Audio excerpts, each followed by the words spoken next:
I am literally giving away my entire $3,000 course, all of it right here on YouTube. I have spent years building this.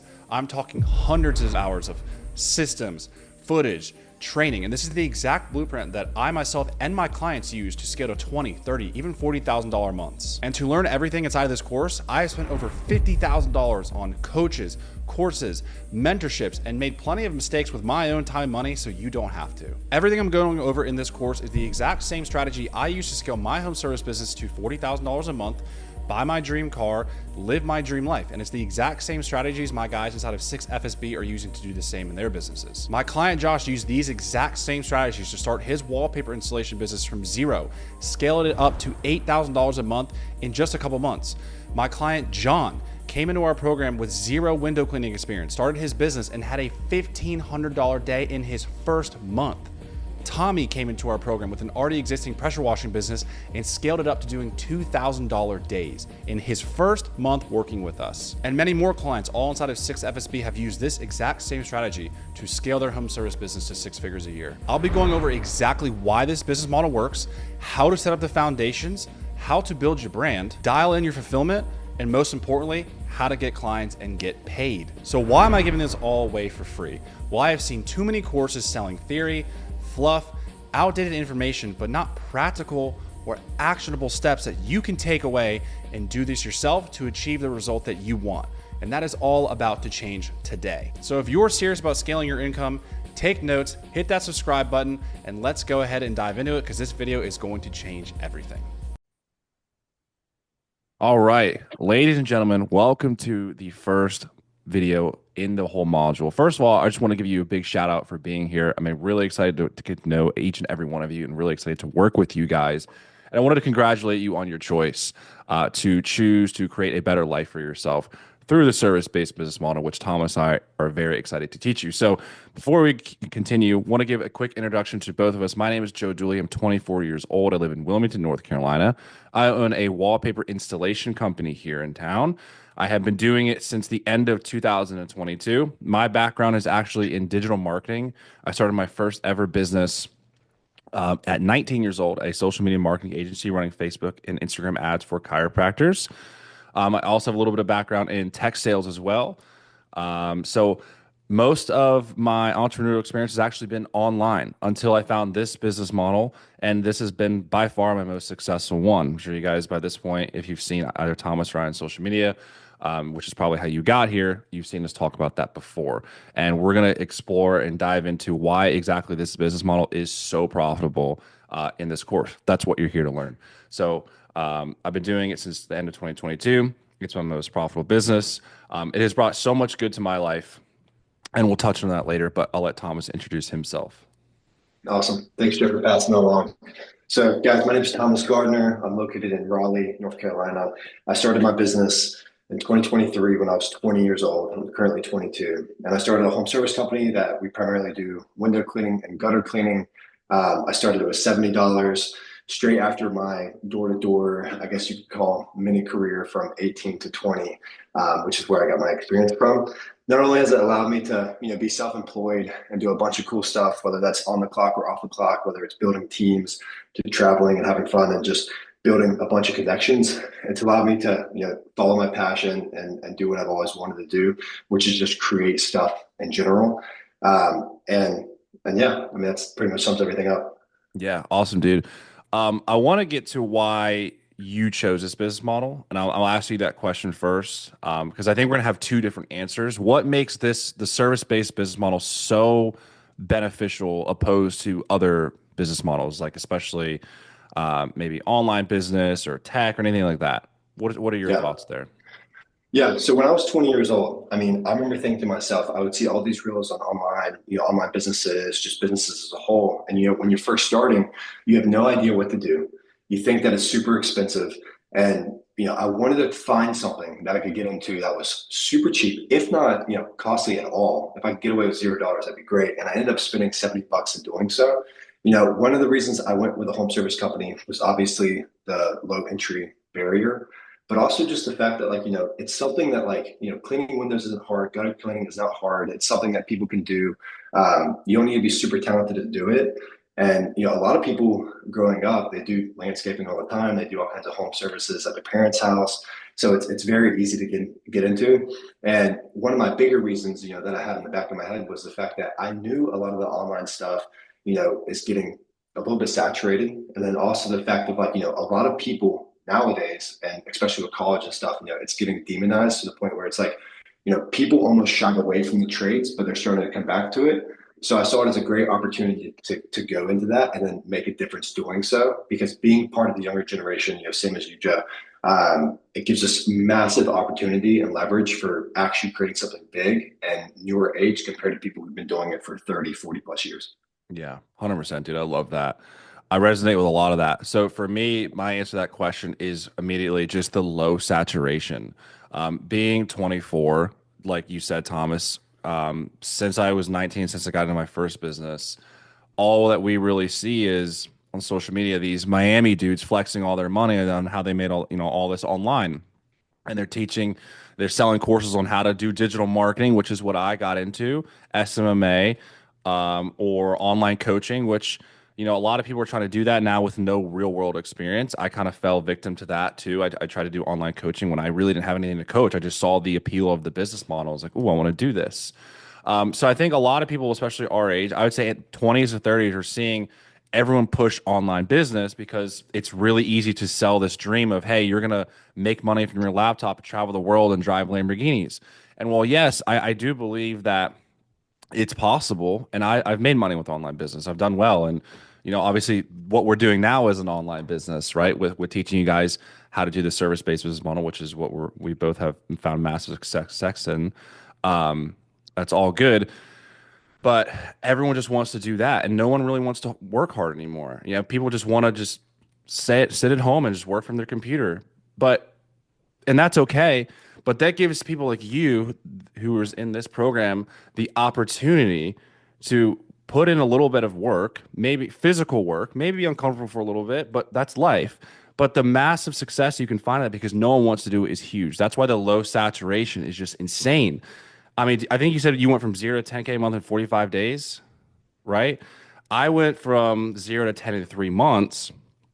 And then I didn't even do this full time until April of 2024.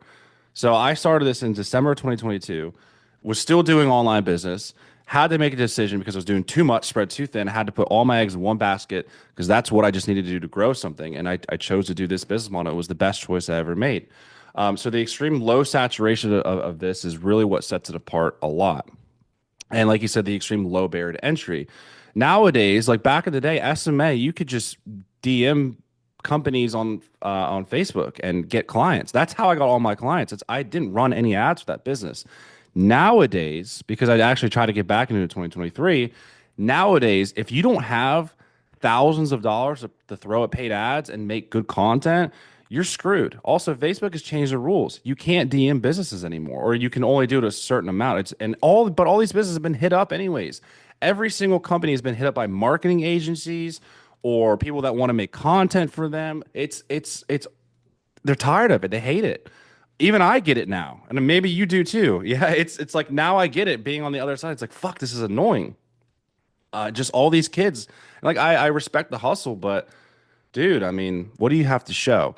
So, anyways, that is why I think this business model is so superior right now in 2025 because you can absolutely go from 0 to 10K a month in 45 days, 90 days, just like Thomas and I both did. And we're going to teach you the exact blueprints of how we did it in this course, okay? And there's been many others that have done it as well. Okay. It's nothing special. We didn't do anything special, dude. We just made a decision, worked hard. Like I didn't do anything crazy. I'm sure you can attest to that, right? Literally just picked a skill, learned said skill, and then just you went door to door. I had a different approach to it, which was, more so networking and building an online presence to make people aware of my service. So, but those don't take long at all, and making connections in my industry.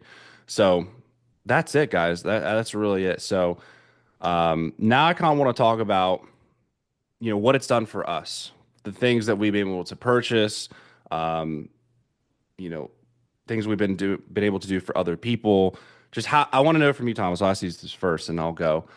How has this made? What has this allowed you to do? Yeah, yeah, 100%. So when I first started the company, in the first 6 months, I think people have this delusion when it's like, oh, it's going to give me a bunch of freedom in the beginning. Yeah. Well, it's like, I mean, kind of, somewhat, but not really. Most of the time I found myself working 16, 17 plus hours a day. And that's just what's required, right? Hmm. I mean, that's what's required in business and you have to get it done. Now, however, after that point, I think the biggest one, and Joe, you can contest to this. Obviously, I have two cars. I have a Tesla, I have a Mustang. I provide for others. I have a nice apartment, a nice area. I'll tell you right now, the best part about having money is the fact you don't have to worry about money, Yeah, right? 100%. So Yeah. like you don't have to think about it. Like I remember after 6 months in business, when I was 20 years old and I was going to get gas and gas prices were like $3.50, I was like, oh, and I wouldn't even put a full tank in my, in my car. And I remember there was one period where I got up one morning, I didn't look at the costs, I just made it go, I filled up all the way, and there wasn't a worry in my mind because I knew I could do it up like probably a few hundred times over, right? So, Yeah. so it was a great moment. But down to the materialistic aspect of things, I had a very short-lived moment where, I was able to get the clothes I wanted. I got the, headphones, the phones, I got the cars I wanted. And it was really great. And, it allowed me to kind of experience that point in my life. But what I look at now is obviously the family aspect, whether that's taking care of my family. My girlfriend, she's full stay at home, so I pay for everything. We have a Hmm. great apartment, in North Hills, Raleigh. It's phenomenal. And same with the cars. I'm really big into fitness. So, and as you guys know, if you want to be serious about that and you're living on your own, it's not cheap, especially food Yeah. wise and what you want, supplements. So, being able to get that kind of stuff without any type of worry is amazing. And I will say it's like having it now, looking back on it, is having the smaller stuff like that, not worrying about money, not worrying about the clothes you're going to wear, and getting whatever you want when it comes to growing yourself is way better than anything else you could buy. But it's nice to have the other stuff too. How about you, Joe? 100%. I think you said it perfectly, man. It's the peace of mind. I can't remember. I mean, I can't remember the last time I had to go to the gas. I remember the last time I went and, you know, I'll never forget this. I'll tell you guys a quick story.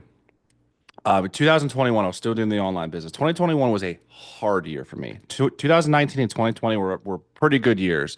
2021, I lost my first business, lost my marketing agency. I was working with some other guys doing sales at companies that just weren't really doing anything. That was a very hard year.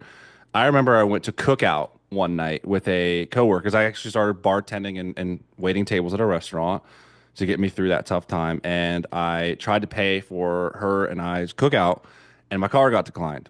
I'll never forget that feeling. I was like, she's like, the card got declined, and I was like, no fucking way. There's money in this account. I was like, this is wrong. I look at the account, there's nothing in it, and I'd made 60 grand as a 19-year-old. I was like, where did all my money go? That is the brutal reality of online business is it is so competitive that you have to, like I said, especially now, you have to spend money to make money. It is required to run ads. It is required to have good content. Required.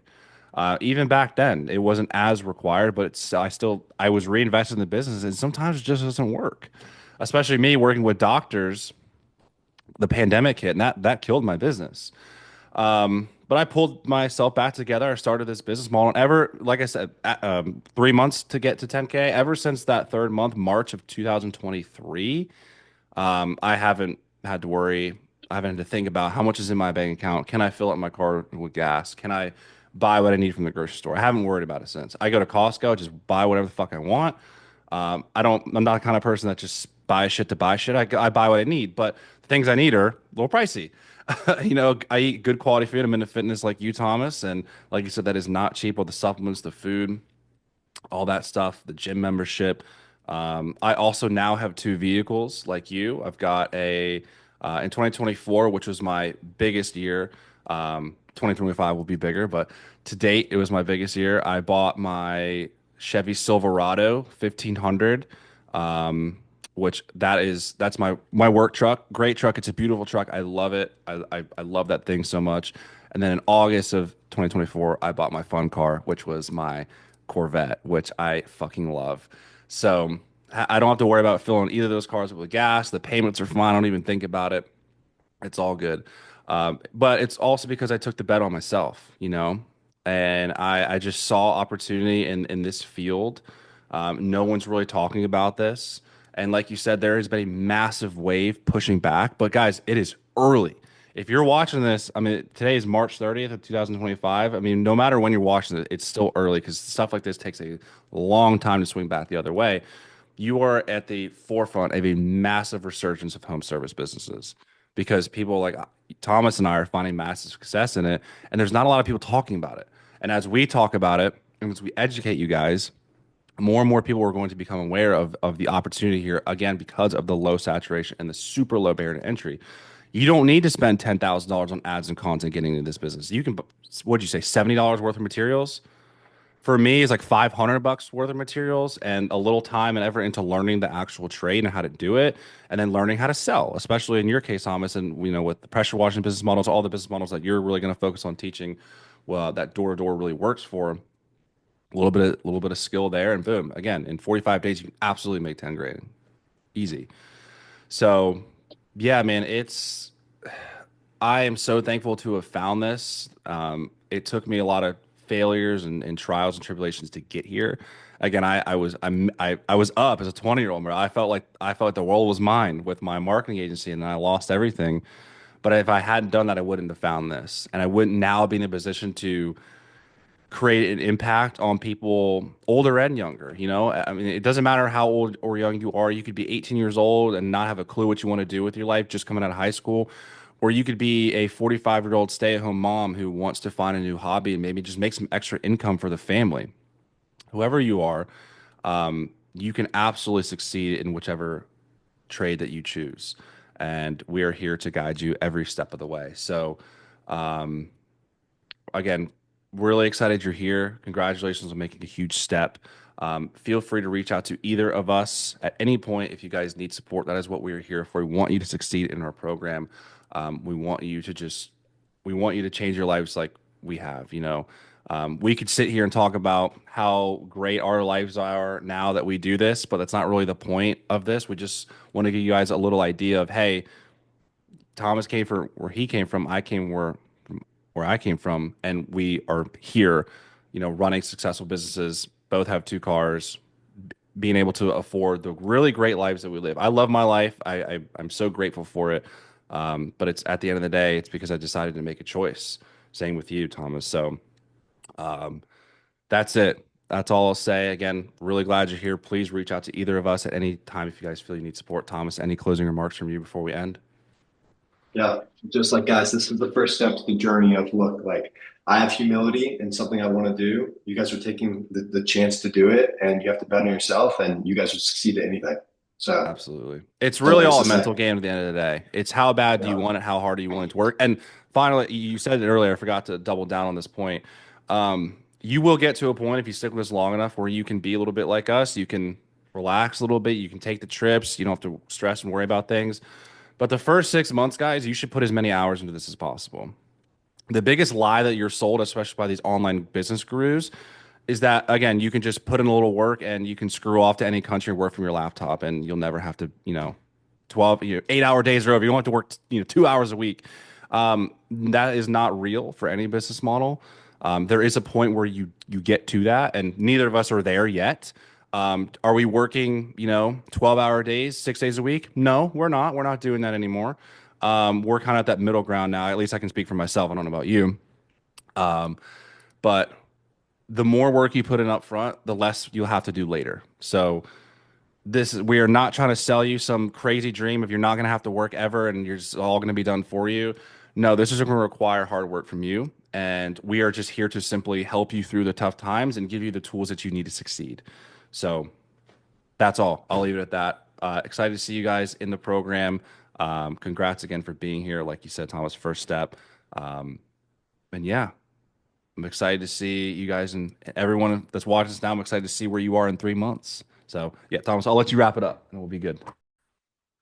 What is going on, everyone? Welcome to module number 2, choosing your niche. So now that you guys get the hype behind the service-based business model, why we chose it, how Tom and I were able to crush it in our respective niches, and how quickly you can do this. You guys should be fired up. If you aren't fired up, I don't think anything could fire you up. All right. Guys, that was a fun video. I'm really glad that I hope you enjoyed it. We had a lot of fun making it. And I think this is a really lucrative opportunity. I'm glad you're here taking advantage of it. So the next step, now that you know the hype behind this, is choosing your niche. So that's what we're going to be talking about in this video. All right. So there's two big mistakes when it comes to choosing their niche. The second one, I'm going to start with the second one first, is taking too long to choose it. Don't overthink this process. It's simple. Okay. And I'm going to talk you through how you can make a decision fast. Money loves speed. It's going to be a common theme throughout this program. Money loves speed. Make decisions quick. Now, the number one mistake people make when it comes to niche is jumping ship. They get shiny object syndrome. Every single one of these niches I'm going to cover all have the same opportunity. They're all proven niches in terms of people have been able to get to 7 figures in every single one of these niches. So don't worry, you will have the same amount of opportunity in every single one of these. So without further ado, let's dive into it. All right. So let's choose our niche. Now, first of all, I chose these niches for a reason, and I'll explain that. But if you have chosen a niche outside of this, that's totally okay. You do not have to choose one of these. These are just my recommended ones, and I have experience with just about every single one of these. So the reason I chose the number one is because it's low investment to get into every single one of these. The equipment that you will need doesn't cost a lot. You can get your hands on it easily. And that's really the big benefit of this business model is like you don't have to put a ton of capital into it. And then there's again, all proven niches. People have hit 7 figures in every single one of these niches and many more as well. But again, I'm choosing these because I have experience and I know people that are in these niches. So don't take too long here. Now, how should you choose yours? Number one, if you have experience in one and you don't hate it, go with that one. If you've worked for a landscaping company or you painted before, or you've done cleaning, residential, commercial cleaning, go with one of those. Okay, because you already have experience, you're already a step ahead. Now, maybe you know someone that runs one of these businesses. Maybe you have a buddy who is a landscaper, who has his own landscaping business. Great. Ask him, hit him up. Hey man, for a day or two, can I just come along with you? Don't pay me anything. I just want to, I'm thinking about starting my own landscaping business. I want to get a feel for the business. 9 times out of 10, they'll say yes, just come tag along, see how we do things. Tradespeople are very, very nice. Okay. Most of them anyways. I have people hit me up and ask me if they can come along, and I've let multiple people come along and they just watch what I do. Same thing with Thomas with the window cleaning guys. So, again, don't take too long here. Pick one of these. If you have experience, don't hate something, go with that. If you have a friend or family member that does something, go with that. If you have no experience, then what I would in any of these, or you don't know anyone that owns any of these kind of businesses, maybe you come from a very white collar family, no one in there is blue collar, you don't know anyone super blue collar, that's fine. Do your research. You can look up every single one of these. You can look up the benefits. You can look up how they're doing. I know pressure washing for the past few years has been on fire. There's a lot of people getting into pressure washing. I have a buddy of mine who is with a pest control company, but they crush, guys. I have an aunt who's crushing it in the cleaning business. Tom is obviously killing with the window cleaning. I'm crushing it with wallpaper. There's a lot of painters out there. Painting is kind of the wild card in this one, because I know painters that make little to no money, and I know painters that make a ton of money. It really just kind of depends on how you structure your company. And landscaping, I have never really met a poor landscaper, or at least someone that owns a landscaping company. They all seem to do very, very well. So, do your research, find the one that sticks out to you the most, and just go with that one. If you're super stuck, put it into ChatGPT, pick one of these niches randomly, and whatever it gives you, I just tested here to make sure it would choose differently. Go with that. So literally just copy, paste, pick one of these randomly. Boom, there you go. And then just whatever it gives you, you go with that. We will eventually have courses on every single one of these. Right now we have wallpaper installation and the window cleaning course. We have pressure washing and cleaning in the works. And again, we will eventually have the rest of these for you guys and probably more as well. It is March 18th of 2025. So depending on how close or far you are from that date, it's going to determine what courses we have available. But guys, don't take too long here. Please don't take too long. That's a mistake many people make. Like I said, the second biggest mistake is waiting too long to pick one. This should take no more than 10 minutes. It really shouldn't. That's if you're doing research. Okay, you can ask ChatGPT, which is the best of these, that works too, right? Let's do that. Just shoot. Let's do that for demonstration's sake. Um,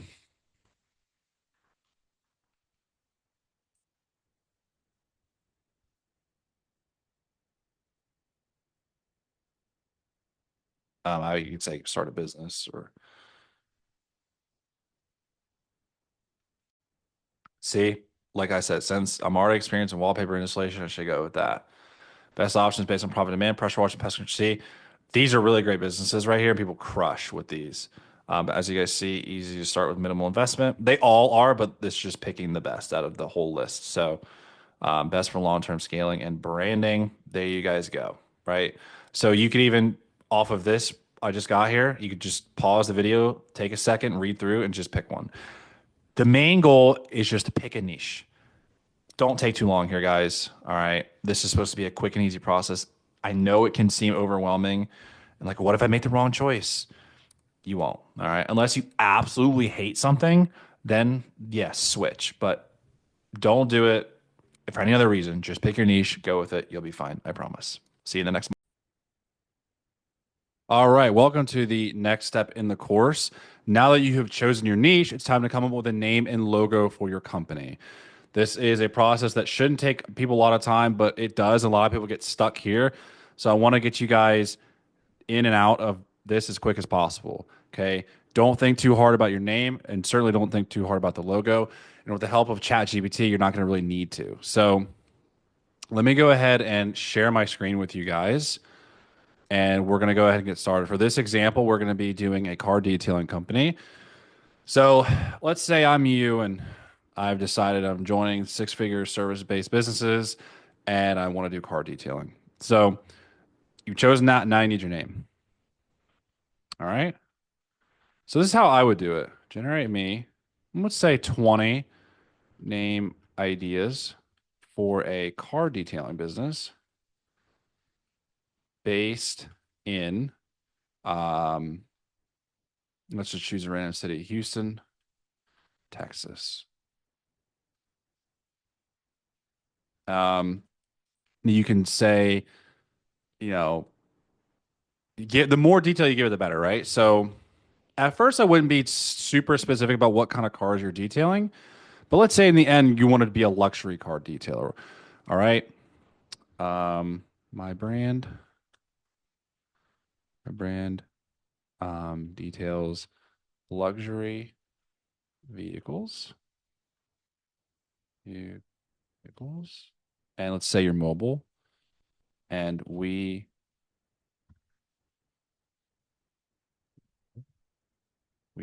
go to the customer. All right. Now, if you have specific color palettes and stuff, you can tell it that when it's time to make the logo. But the more you give it, the more accurate the names are going to be and unique the names are. All right. So here we go. Here's 20 names. All right. Right here. Now let's just pick one. I like Gulf Coast Auto Spa. So let's say, we want to make sure that you're not taking a name that's already taken. So I'm going to do this for the North Carolina Secretary of State because I know how this website works because I've used it a bunch. But what you want to do when you have a name that you like, you want to go to your state's Secretary of State website. And this is where you're going to actually do a search. Okay. It's the government, so they don't make this as easy. Search business entities. So this is what you want to find. So let's say I want to do, let's just say this one, for example. Or no, we'll stick with Gulf Coast. Doesn't really make sense. There definitely won't be any, but really. All right, and then search. And as you can see, no one in the entire state has taken that name. Let's say we roll detailing. We'll do it again. This is a super important step, guys, because you don't want to make a name, a logo, and start actually doing all this stuff, making your Google page, and then realize that someone else in your state has this exact name, and just avoid a headache. So make sure that you're doing this. Um, so you can actually see there that there is a company, Royal Shine Detailing Service. They have been dissolved. So you can kind of see. So they're actually formed pretty late last year. I'm gonna assume it's dissolved either for two reasons. Number one, they didn't pay their annual fee, or they actually dissolved the company. Either way, I would stay away from this. If this were like 2021 or even like 2022, I'd probably just say go for it. You can always get more information. Actually, you can actually find where the business is registered to, who owns it, and you'd actually attempt to reach out to them if you really are stuck on that name, as you guys can see right here. And you can go about it that way and actually see if they're dissolved or not. Only do that though if you're like really set on that name. So as you can see, Royal Shine Detailing Services it's taken in North Carolina, so I wouldn't use it. But the Gulf Coast Auto Spa was not. So make sure you do that because that's a super important step. You can't have the same name as someone else in your state. Now that I've chosen Gulf Coast Auto Spa,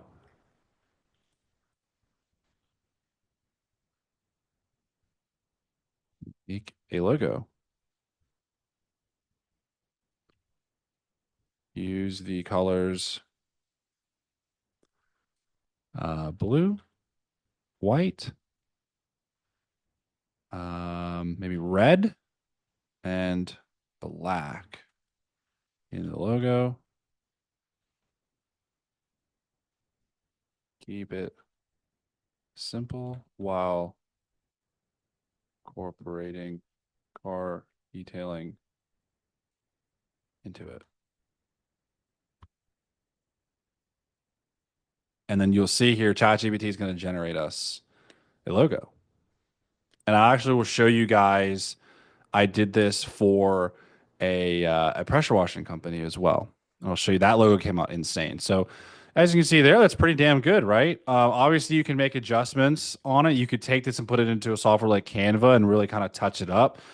I think if you have ChatGPT Plus, it's a little better with the pictures. You can see there's a few little errors right down here. It looks just one, but that's where you can take this into Canva, blank this out using the same background color, and actually put your own text there. But this is damn good. I mean, again, it's been 5 minutes. We have a name and now a logo, and it looks super sleek. Okay, let me see if I can find.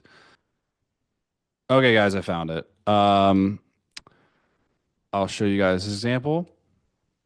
So create a brand name and logo for a pressure washing company. If you wanted to keep it this simple, you could just literally do that right here and it just spit this out. This one is super nice. Like this one's really like I saw this. I did this back in January. I believe it was like holy shit. This one's insane. So if you want to do pressure washing and you want to do Aquaforce Pro Wash and the name's not taken, by all means, take this fucking logo. I'll give it to you. First one to message me uh, in the program that wants this, I will give it to you, and no one else will have it. So you can literally keep it as simple as that. Let me go back to my other Chat GPT, and we'll do a new one. Create a name and logo for a car, a mobile. If you're not mobile, just don't include mobile. Mobile car detailing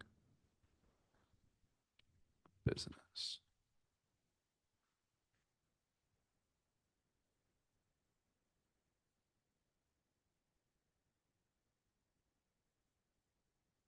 That's interesting.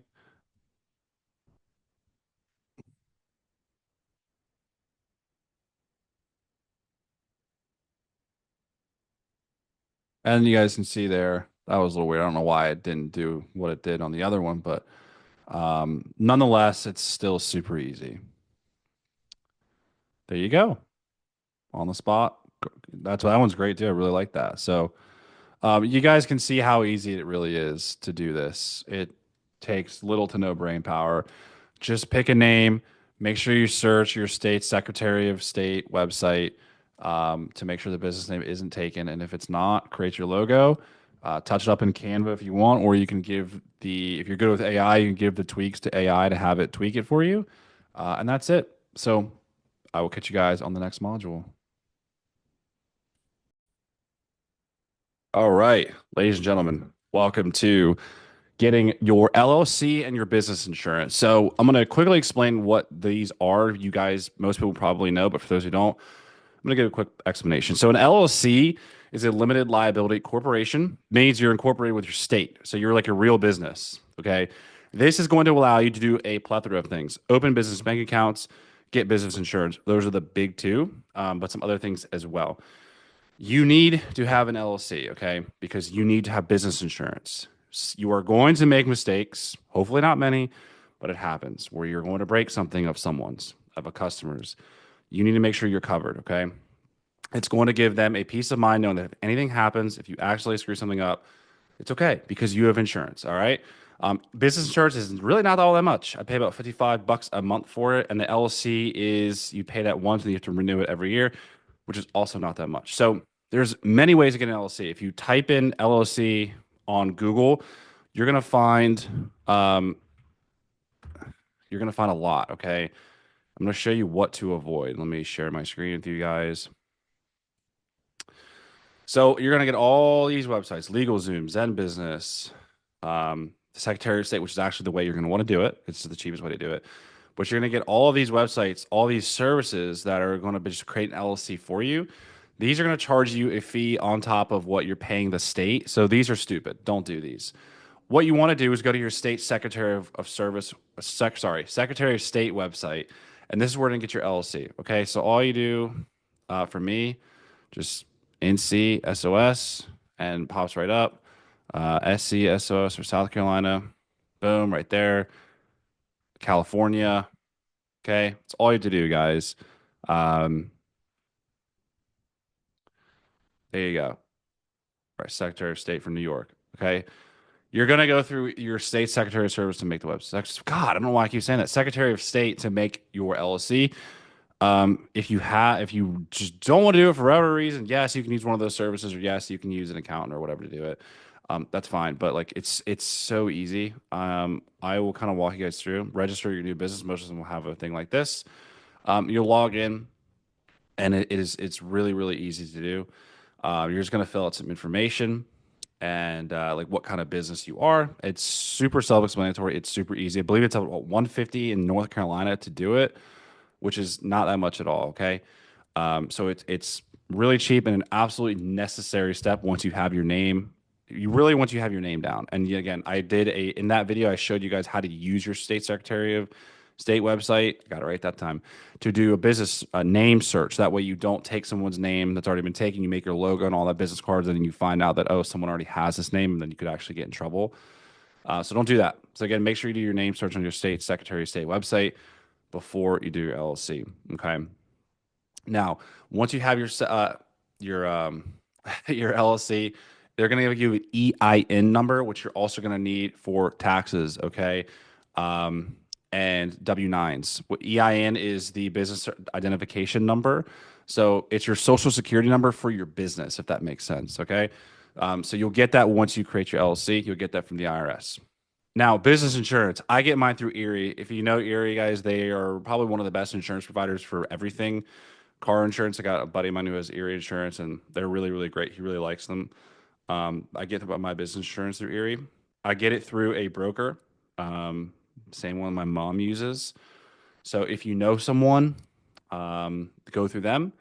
If you don't, this will suffice for now. Okay. Obviously, you're more than welcome to do your research. If you have insurance, like car insurance with whatever company, you can go through them. It might be a little cheaper since you're bundling. Don't spend a lot of time on this. Okay. I just use Erie because they're really good. That's what my broker uses. So it's just kind of what I use. I literally didn't put a single second of thought into this. Again, I pay $55 a month, so it's like whatever. I couldn't care less at that price. Make sure your coverage is up to $1 million, though. Okay, make sure you're covered up to $1 million. Your liability covers up to $1 million. That is super important. Every commercial, job I do, or working for a general contractor or a building company, they all ask for my certificate of insurance, and they all require that it covers up to $1 million. Okay, so make sure you do that as well. And that's it, guys. Pretty simple, but very necessary steps here. If you have any questions, reach out to me. I'd be happy to help. And I'll see you guys in the next one. All right, guys. Now that you have your name and your logo, it's time to get some business cards printed. I'm going to show you how to do this super easily and very cheap. We're going to be utilizing two websites. Number one, Canva, which I totally love, and you guys will love it too. You're going to use it a lot. And then Staples. This is where you're going to get your business cards from. Canva is where we're going to make them. We're going to print them on Staples. So I'm going to show you guys how to do this. Give me 1 second here. I will start sharing my screen, and we'll get this party started. So this is Canva. If you don't know Canva, you're gonna love it. I have used this for years. I really, really love the software. It's free. You just sign up with your existing Google account and you can start creating. There is a pro version, but you are going to need it for this. So we're still rolling with the same detailing company. We're going to be using this logo. So I downloaded this logo, and then let's get into it. So I want to show you guys. I already created business cards here, as you can see, with our logo, with the matching color, name, what we do, and then you just put owner here, and that's it. And then we have this here as well. So I want to show you guys how to do this from scratch. So what you're going to do is on the home page, create design, business cards, landscape. You're going to come in here. I would just choose a template. We're going to use this one for example sake, apply both pages. So it's going to give you 1 and 2. Now that we're in here, delete, delete. Whatever logo is here, get it out of the way. Go to upload, upload files, upload your logo. Tap, boom, done. You can adjust the sides, but I won't do that just for demonstration's sake. You put in your information, same thing here. Boom, make sure she's centered. We're good. But now I have a problem. Backgrounds don't match. So there's 2 ways to do this. Number one, you can ask ChatGPT for the hex code. That's the prompt I used. And that wasn't very accurate. So what I would recommend you guys do, go to this website, imagecolorpicker.com, upload your image, and then you're just going to tap in the area that most resembles your color, copy. You're going to click the background, click the background color, and you're just going to copy and paste from your search, and boom, there you go. And you'll do that here, and boom, you're good to go. And then you just put in your stuff. So now that you have this, you're going to want to go ahead and download it. Yep, both pages. It should download these separately. It shouldn't do it in just one. Yep, untitled zip right there. Let me open these up and make sure that they look good. Okay, perfect. We have our front and back. Excellent. Next step, guys, is you're going to want to go to the Staples website. Now your business cards are done. Go to Staples, just type in Staples business cards. I think they have some of the best pricing. Some orientation landscape. You guys can do front only, but for this demonstration, we're going to do front and back. I would just do their standard material. You don't need anything fancy. And I would do the 500 for $35.99. Okay. They can get a lot more expensive than this, but I think this is a really great price. So you're gonna use your own design, and then upload from my computer, and then just go to wherever your file is.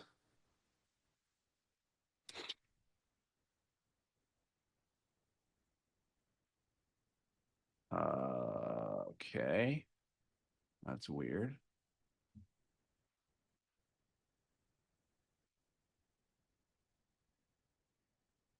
One. All right. Sorry, my fucking Windows computers, man. You're gonna drag and drop. Shit, sorry. I'm a Mac guy on a Windows PC. Shit takes a little bit to get right, guys. Excuse me. Why is it not there, though? Give me 1 second.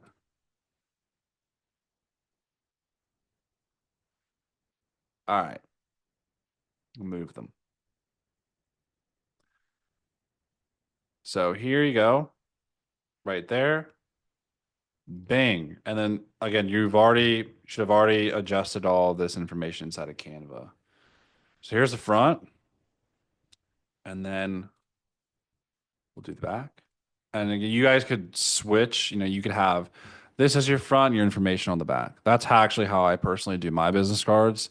Logos on the front, while information's on the back. So it doesn't matter. Continue. Continue as guest. Make sure all this information is good. Boom. I like to just go, staples are everywhere. So then you'll just go pick them up. Add to cart. And then you put in your zip code and then you go from there. It's that easy. So that's it, guys. Use the logo you got from ChatGPT. You could also use it to ask it to do a specific background color before you actually generate the logo so you get it perfectly. But as you saw there, that was pretty damn good. Once you get further advanced, you can make some fancier business cards. You can update the design. You can hire a graphic designer to do them, which is the stage I'm at. But for just getting started, that is more than enough. What is going on, guys? Welcome to arguably one of the more important modules in the program. Today, we're going over the Google My Business profile. Now, this is extremely important because you guys are going to be getting a lot of work. I get through this. I get like 90% of my work through this. I get a ton of work through this. So if you set this up right, this is going to make you a lot of money and it doesn't cost you anything to do so. So first of all, what is a Google My Business profile? Well, let's think about it. When you guys look up something online, like you look up restaurants near me or pressure washing companies near me, what comes up? This comes up right here, right? What is going to come up is this. So maybe you'll see in this case, maybe you'll see someone sneak a web. This is a paid promotion. This is all paid promotion. All right. This is a paid promotion. Everything else you see here is just Google My Business profiles that are just up. And the reason why these ones are listed high, this one's being paid. Google is being paid to list this person. You can do that.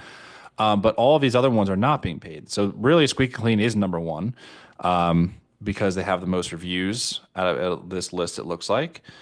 Or they're open, right? This one has more reviews, but they're closed. So whoever's open 24 hours, this is a trick I'm going to tell you guys. Make your business profile at 24 hours, even if you're not. It pushes you higher. So this is what your people are going to see, right? Most people aren't going to go down and just like go to Yelp or anything. They might check out a local website, but this is going to be how most of the people that are searching on Google for your services are going to find you. This is so, so important. All right. You want to be up high. You want to be in the top 3. You want to have great reviews. If you look at me, I am number 1 where I live. Okay. So as you guys see right there, boom, there I am. I have the most reviews out of everyone in town, and I am listed at 24 hours. So that is why I'm at the top. Okay. This is why wallpaper is so good, guys, because there's no competition. Look, there's no one here. All right. So I taught this kid how to do this, by the way. That's why he's here. And yeah, so don't know this guy. He just kind of knew. Anyways, let's talk about how to actually create one. So it's super simple. All you guys are going to do is just type in Google My Business profile into Google, and you're going to go to this website right here. All right. This is what you're looking for. Sign into your Google account. Now on that, Gmails, you guys can just do I would create a new email. No matter what you can do. For me, mine is intracoastalwall@gmail.com. But you may have seen like the other ones that are at your, let's say Joe at intracoastalwallcovering.com. That is G Suite. All right. That's Google Suite, Google Business Suite, Google Workspace, excuse me. They renamed it. That is how you're going to get the emails. So you buy the domain and you get your email. So like Joe at intracoastalwallcovering.com. You can do that through Google Suite. Google Workspace. You don't need that though, and I don't have that. So I just use intracoastalwall@gmail.com. So once you have that, you can always move over to the G Suite later. I call it G Suite because that's what it was in 2019. I started my marketing company, guys. Give me a break. I'm not changing it. Once you have your, you can always switch over to the G Suite. So if you want to start with the free Gmail and then switch over to G Suite, if you're scaling, you can do that. Not a problem. Anyways, let's create our Google business profile. So you're going to click Get Started. And you're going to make your name. You're going to put your name in. So, yeah, you want to create a business with this name. Done. And you're going to choose what it is. So obviously, guys, you're all going to be service businesses. Next, business category. So if you're window cleaning service. I'll just show you guys other ones. Everything is here. Landscaping, landscaper, painter, Pest control service. There you go. Wallpaper installer. There you go. That's the one you'd want right there. So you guys can see all of them right here. All right. And then cleaning. There's so many cleaning services. So there you guys go.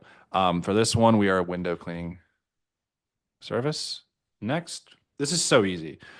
Then you're going to put in where you want, where you're located. So let's, for this example, Chicago, Illinois. You can add more of these, more locations. Put in your phone number. That's not my real phone number, so don't try to call that. Put in your website here if you have one, and then next. Put your business on the map. Start connecting with your customers. You guys can leave those unchecked if you want. Doesn't matter. And then continue. So once this is done, now you're going to have to verify it. Okay. So what you're going to do is you're going to put in your address, and this is where I'm going to leave you guys. You're going to put in your address. You're going to click next. For me, what I had to do, I had to actually take a physical picture. Like I think I actually had to take a video of my house showing the numbers, and then I had to go to the street sign. So this is like no joke. They really verify you. So you're just going to put in your address where you live, and then they will send you instructions on what to do. Again, for me, it was video. I'm pretty sure that's how it is for everyone. Like they literally like send me a video of your house with the number, and then go to the street sign. Like it's that they verify you like crazy. So it can be a little annoying, but this is a crucial step. You guys need this, okay? So at this point, the business profile is created. So you guys just need to go through all this and do all this stuff. Again, 24 hours is what you choose every single day. Make sure it's 24 hours, all right? Because this is automatically going to push you higher in the search. Put in any photos that you have, nothing generic. Make sure they're your photos or photos from your website. Put those there. And then you can claim your $500 advertising credit. So they basically are just giving you $500 in ad credit to run ads. So that way you can boost your thing up. I didn't do this and you don't need to. This is completely your call. Go to the Google ad section in the course to figure out more about that. And this is where it's going to ask you if you want the Google Workspace. So again, if you want you at yourcompany.com instead of just yourcompany@gmail.com, you can totally do that. It's not required. Completely up to you. All right, and that's it. Once you go through all those steps, verification will take time because a human is going to be reviewing that. So don't stress. Now, this is what it's going to look like when it's actually up. Again, you can see customers can't see, but this is what it actually looks like. And then again, once you're verified, you'll be publicly visible. Now, once you are visible, guys, the first thing you start doing is getting reviews. So send this to the link to your friends or family. Send it to your past clients.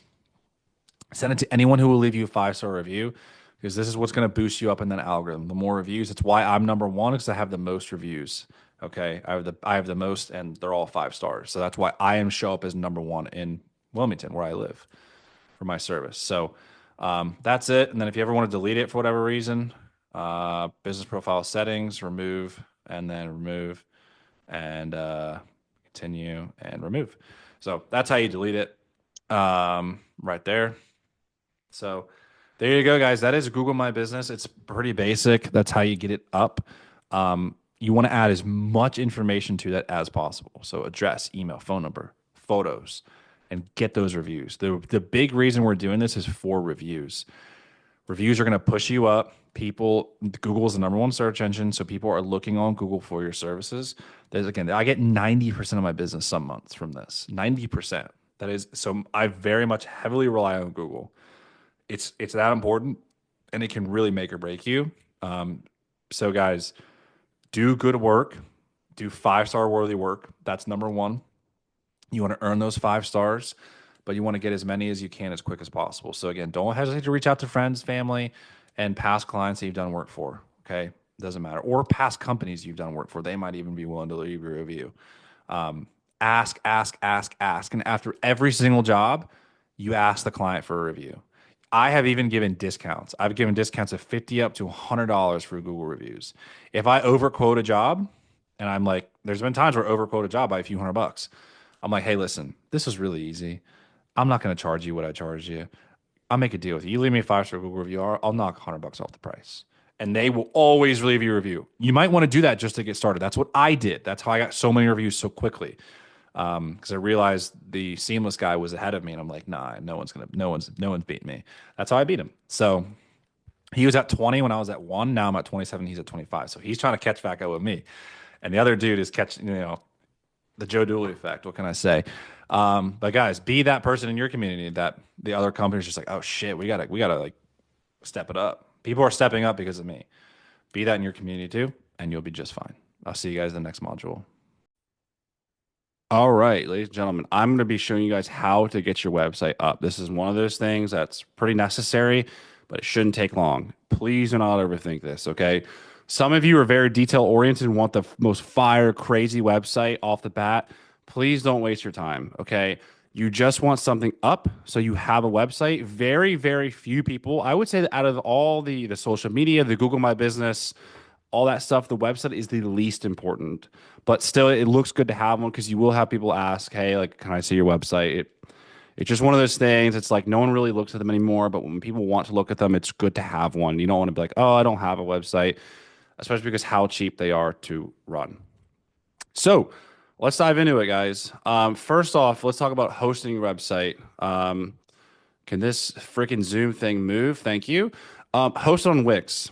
Okay, you can use any of the website hosting things, but I've used Wix and I really like them. I have not had a problem with them. They're relatively cheap. I think I pay $190 a year for my website. I got my domain through them. It's great. Okay, I have no complaints about Wix. They make it really easy. They do have a website builder built into the website. Me, I couldn't bother. I'm not a creative person. I don't have the time or the patience to build a website. So what I did, guys, what I recommend you do is you want to go to this website called Fiverr. If you don't know what Fiverr is, it's basically a way to connect you with freelancers for many different things. So let's say you didn't want to use AI for your logo design, you could absolutely do it on here. That is before AI was a thing. This is how I got all my logos done was on Fiverr. I haven't messed around with ChatGPT website development, but I would imagine it's probably not all that great right now. So again, if you are, AI pro and you can do that, great, good for you, shoot for the moon. But this is the way for 99% of people that it's going to be best. All right.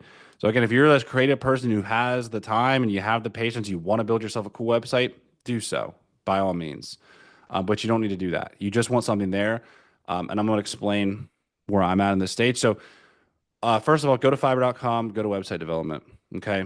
Then you want to click on whichever one you're going to use. So you can use WordPress, you can use whatever you want. Again, use Wix. Wix is fine. Go to budget and then go to value. Again, if you want to spend some more money on it, go for it. But I paid $100. I paid it some dude from India, like this dude right here, paid him $100 to give me a website, and it's been fine. Okay. And that's it. Pick any one of these and just you'll hire them. You'll communicate with them. Hey, I'm running a pressure washing company. And you give them all your assets. Here's my name. Here's my logo. Here's what I want my website to have. And now let's talk about what your website should have. Okay. First of all, this is mine. This is going to be I'm recording this March 26th of 2025. By the end of April 2025, I'm going to have a completely different website that it's going to look a lot better than this because I've had this for almost 3 years. This website is not the most beautiful by any means. It's good enough. It's good. It was good enough to get the job done.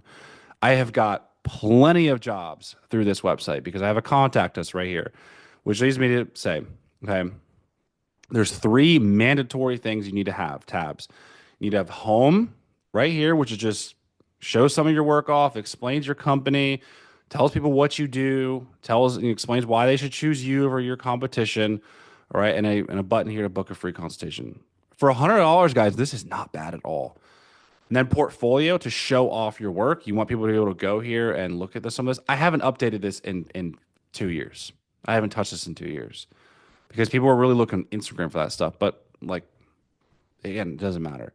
My new website will have a bazillion jobs for people to look at. And then finally, contact us. You want to give people a way to reach out to you. Okay, so I've had plenty of people that are just searching. I mean, a lot of this will come at night because people are on their phones looking for. They're like, I found some cool wallpaper. I wonder what it costs to get someone to install, or maybe they're more serious about it. They have a way to reach out to you. Okay, Most people just be like, oh, I want some wallpaper installed in a 9x9 room. They give little detail. These leads are not the best, but again, when you're starting out, you want to give yourself as many ways possible to get business. So that's it, guys. Okay, website hosting, Wix. Again, use whatever you want. I just recommend Wix because of my personal experience. Again, you can build your own website through Wix if you have the time or patience to do that. By all means, I do not, and I recommend most of you, I imagine most of you probably don't either. I recommend most of you go to Wix or God, Fiverr, and go to the website development and hire someone to do this for you on a budget because you are just starting out. You do not need anything crazy. You just want to have something up so people have something to look at. Okay. Now, where I'm at with this, I'm currently at the point where I need a better website. So I paid over $10,000 for a local marketing agency to build me a kick-ass website.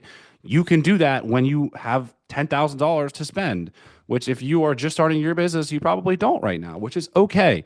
That's what I'm saying. You can get something up for so cheap. When it's time to invest in a better website, you will do so just like I'm doing now. And again, I will show you guys inside the community what the new website looks like when it's done. But yeah, this is not a mind-blowing website by any means. I even have this little button here where people can reach out that way too. So yeah, that's it, guys. It's that easy. Don't overthink this. Don't overcomplicate this, and you will be all good. See you in the next one. What is going on, everyone? Welcome to the social medias training inside the program. So I'm going to be going over Instagram and Facebook today and why they are so important and how to create them, which most of you probably have some sort of social media account, especially if you found us through social media. So I'm not going to go into how you should create it and all the tactical stuff like that. Kind of just go over what mine look like and why you need them and which one to focus more on, which to tell you now, it's Instagram. So let's dive in. I'm going to show you guys my Instagram. I'm going to show you guys my Facebook page. And we're just going to talk a little bit. This is going to be a pretty short training. I'm going to talk about the importance of them. Okay, so here's my Facebook page, guys. Nothing crazy. So this is it. This is just a picture of me. This is super old. Again, haven't touched this in years. Facebook is really not all that important. It's just kind of like the website where we just want something up. Okay. So I'm a second generation wallpaper installer in Wilmington, North Carolina and surrounding areas. WI certified and insured.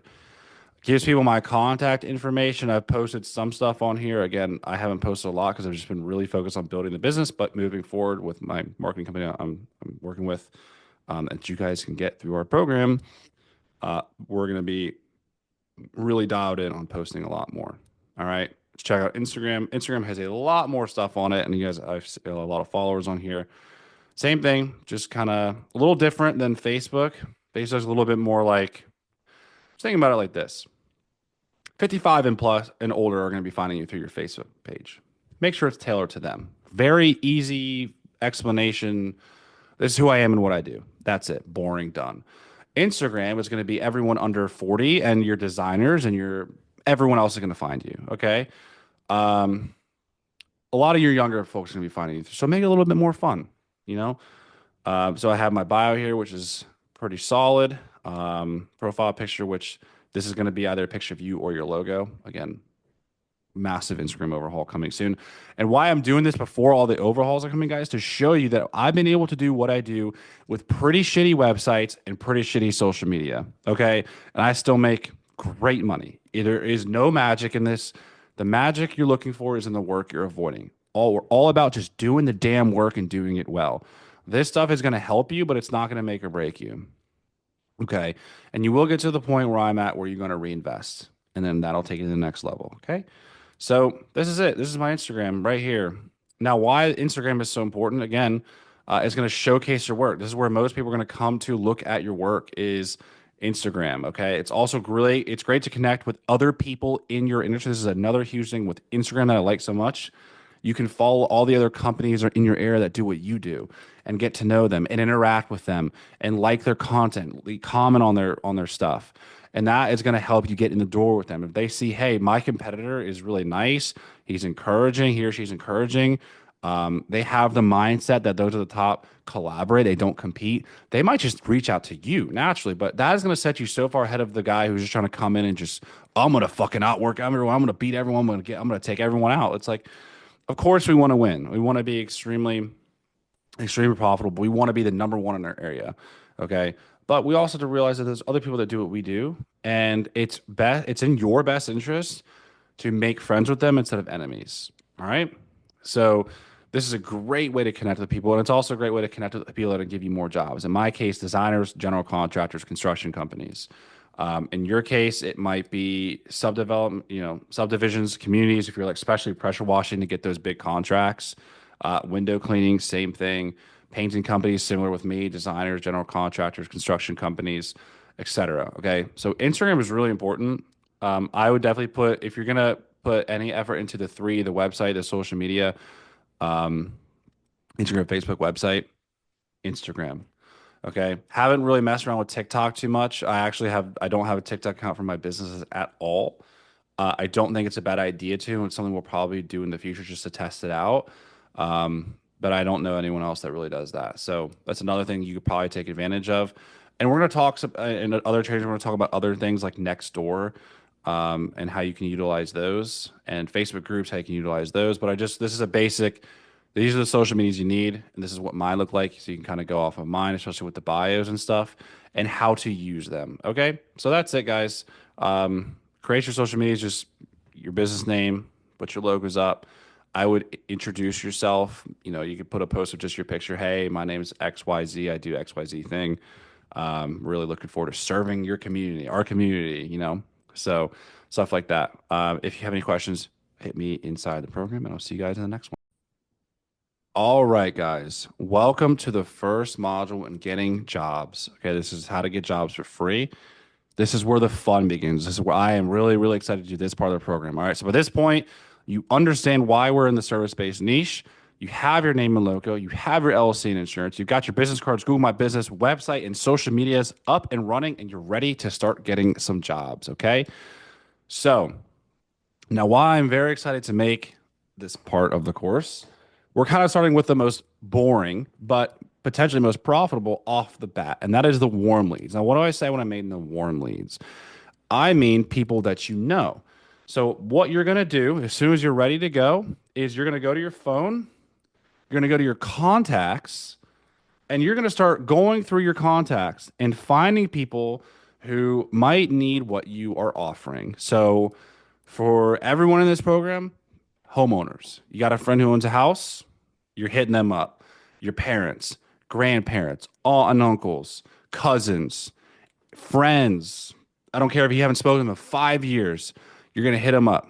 Every single person inside of that contact list that you know that could use your services, again, especially the homeowners, you'll see the little contact, you can't see it because, whatever, but that contact app is going to make you a lot of money if you do this right. Okay, this is exactly what I did the first second when I was ready to go. I had worked a little bit with some other people. I was comfortable doing jobs on my own. I went through my entire contact list and I reached out to every single person. And guess what I also did? I offered them discounts. I offered them very, very competitive pricing, which is what you should do as well, because these are going to be your first testimonials. These are going to be your first Google reviews. They're going to be the first jobs you post on your social media. They're going to be your first word of mouth. People that are going to give you referrals. So you need to go above and beyond for very little money for these people. Okay. If you do this right, this is going to really, really, really, really, really help you. So short video, a little boring, but this is the best way. Same with your social medias, by the way. Go through your Facebook friends. And we all have a bazillion fucking friends. We're like, I don't actually have 1,000 friends. Go through that. Reach out to those people. Okay, your contacts on your phone, your Facebook friends, your Instagram followers. If you have like a personal account, go through those. Okay, who gives a shit what people think? Just go through them, reach out. Hey, friend, haven't talked in a long time. I'm starting my own pressure washing company, and I know that you recently bought a home. I'm looking to, do some work so I can, showcase my work, take some photos.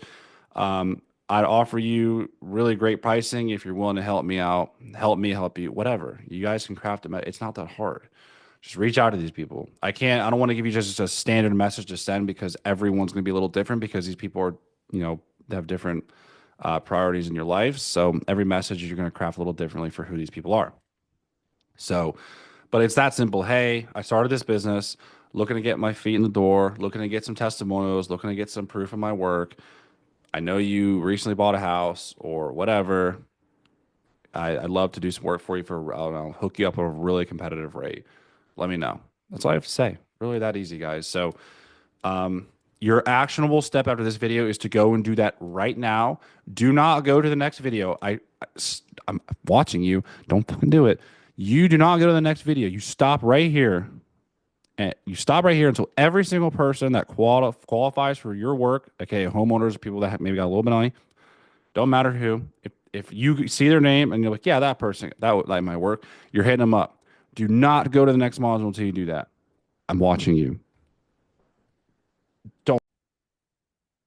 What's up, guys? First module on the MacBook. So today we are going over Facebook groups and how insane these are going to be for you guys. Okay. This is one of the best ways to get jobs fast. So first of all, we're going to dive into what Facebook groups to find, how to find them, and then what messages we're going to use. So let me share my screen. So first thing you want to do is go to your profile. You can use your personal profile or you can use your business one. It doesn't matter. I'm going to use my personal because I belong to a lot of groups. So all we're going to do is head over to the groups tab right here on the top. For some people, this might be in different places. Facebook is a little wonky. All right. So what we're going to do is you want to find local groups to where you live. So for me, Wilmington, North Carolina community. All right. Stuff like that. Also, you want to join Facebook groups about what you do. So if you're a pressure washing business owner, join these because you can learn a lot from these groups. You can learn a lot. People are going to talk about, does anyone run ads on Nextdoor? Have you ever thought about running ads on Nextdoor? Or if you have done it, contribute to this. Okay. But these are really, really great groups to be a part of. The Roofers Club, beginning detailing for cars. But anyways, join those, look those up and you'll find those. So actually do that first. Join the groups that you are going to belong to because you'll learn a ton from them. Okay. Next, you're going to find your local groups. So for me, Wilmington, North Carolina community is probably the biggest one in our community. We have Leland, which is a surrounding town. What's going on in Wilmington? It's another one. You guys look at how many people are in these. Every single person here is a potential customer, if you look at it that way. So 87.5 thousand there, another 23,000 here, and then another 76.8, thousand here. You need to think of these people as all potential customers. Okay, because that's what they are.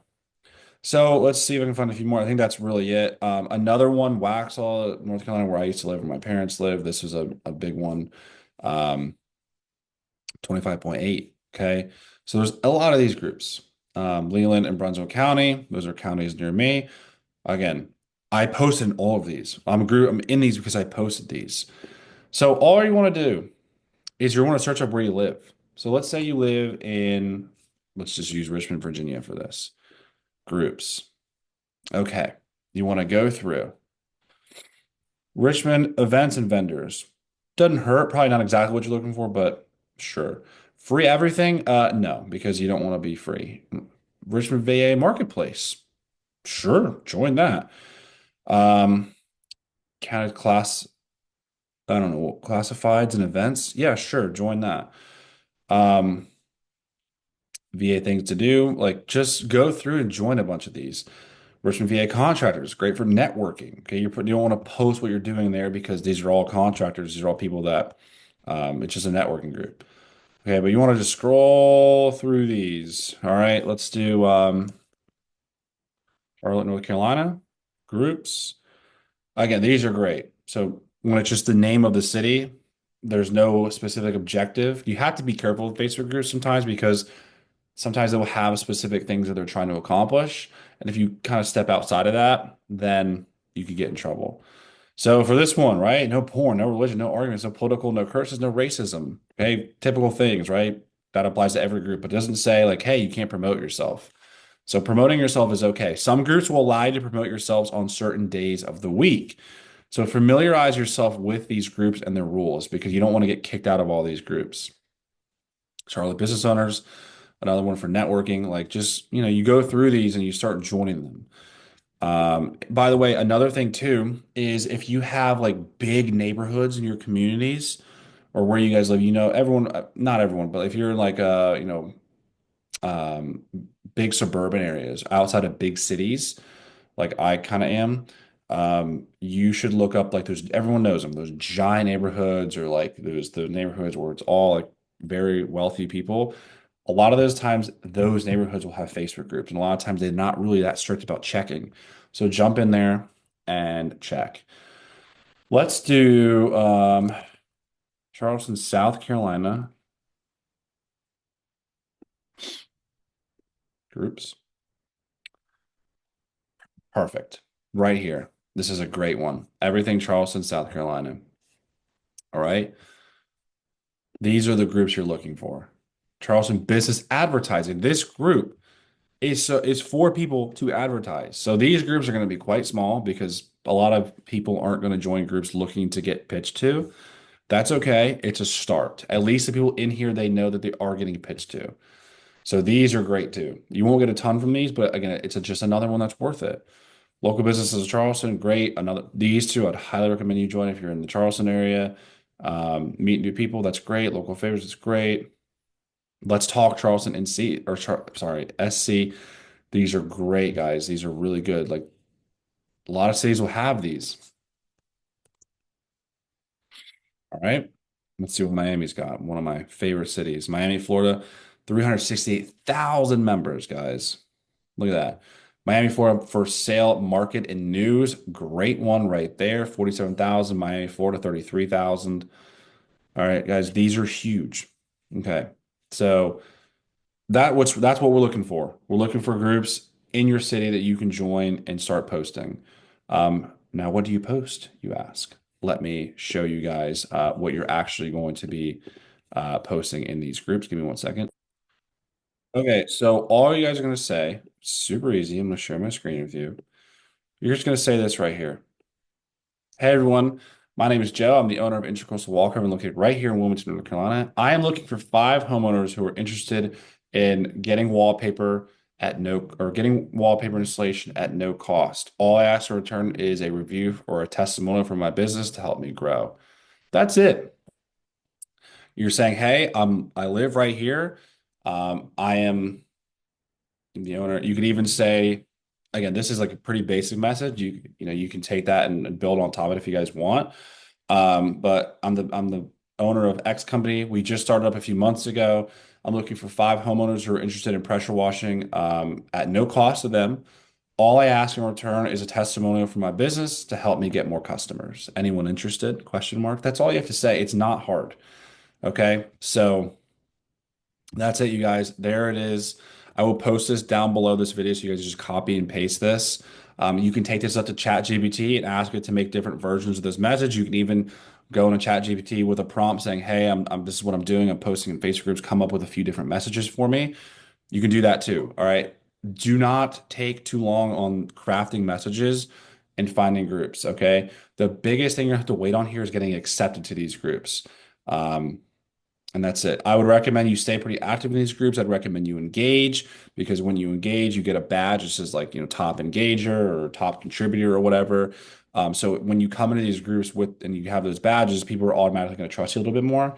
So I've known in my niche wallpaper installers who lived off of this. They got at the start at least all of their work from Facebook groups. I know one in particular in Raleigh, North Carolina, who she no longer does it, but she made 20 grand 1 month. Every single job she got, every freaking one was from Facebook groups. I shit you not. One of them, she was only allowed to post on Tuesdays. Okay, that's where I got the Tuesday thing from earlier. But I want you guys to know how powerful these are. For me, definitely it made me some money. Have they made me 20 grand 1 month? Nope, they certainly haven't. But different areas are different. Okay. So again, I knew someone that did this. You might make 30 grand one, but you also might make one. You never know. But guys, we're giving you the most information on how to get the most jobs to you for free at once in this part of the module anyways. So utilize all of these methods we're teaching you guys. And again, you'll be fine. But this is a great one. If you guys have any questions, hit me inside and I will see you in the next module. What is going on, ladies and gentlemen? Welcome to the third module under getting jobs for free. Today we're talking about supply stores. Okay, this is going to be relatively quick. I want to say off the bat, there are two niches that we teach that this does not really apply to. That's going to be landscape. Sorry, landscaping is the easiest one. Pest control and cleaning. Okay, these two, I recommend you watch this just in case. Maybe there's somewhere local to you that you can utilize. But for the most part, those two niches, this just doesn't apply to you, unfortunately. The rest of you, it does. Okay. So let's begin. First off, what am I talking about? Supply stores. Supply stores are places locally in your community that you can get your supplies from instead of ordering them off of Amazon or any specific website inside your niche that is known for supplying stuff. You can find a place locally. The benefit in doing this is sometimes you'll have people call them up or they'll go to the store asking for someone that does your services.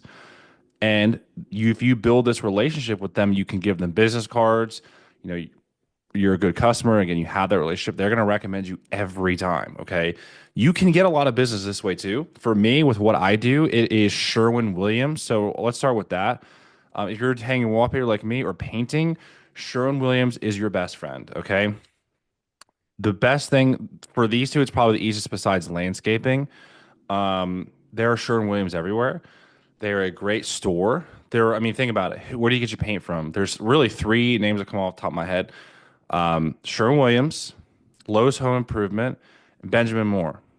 At least where I live, Benjamin Moore is like almost non-existent. Like I know where one Benjamin store is. I know where 5 Sherwin-Williams stores are around me. Okay. And I have cards in every single one of those stores around me. Lowe's is a little different because it's not real. Lowe's is a big store, all right, and the people are always changing. At Sherwin-Williams, it's mostly the same staff, few changes. Seems just like a well-run business. My brother actually works there, so I have kind of the inside scoop into Sherwin.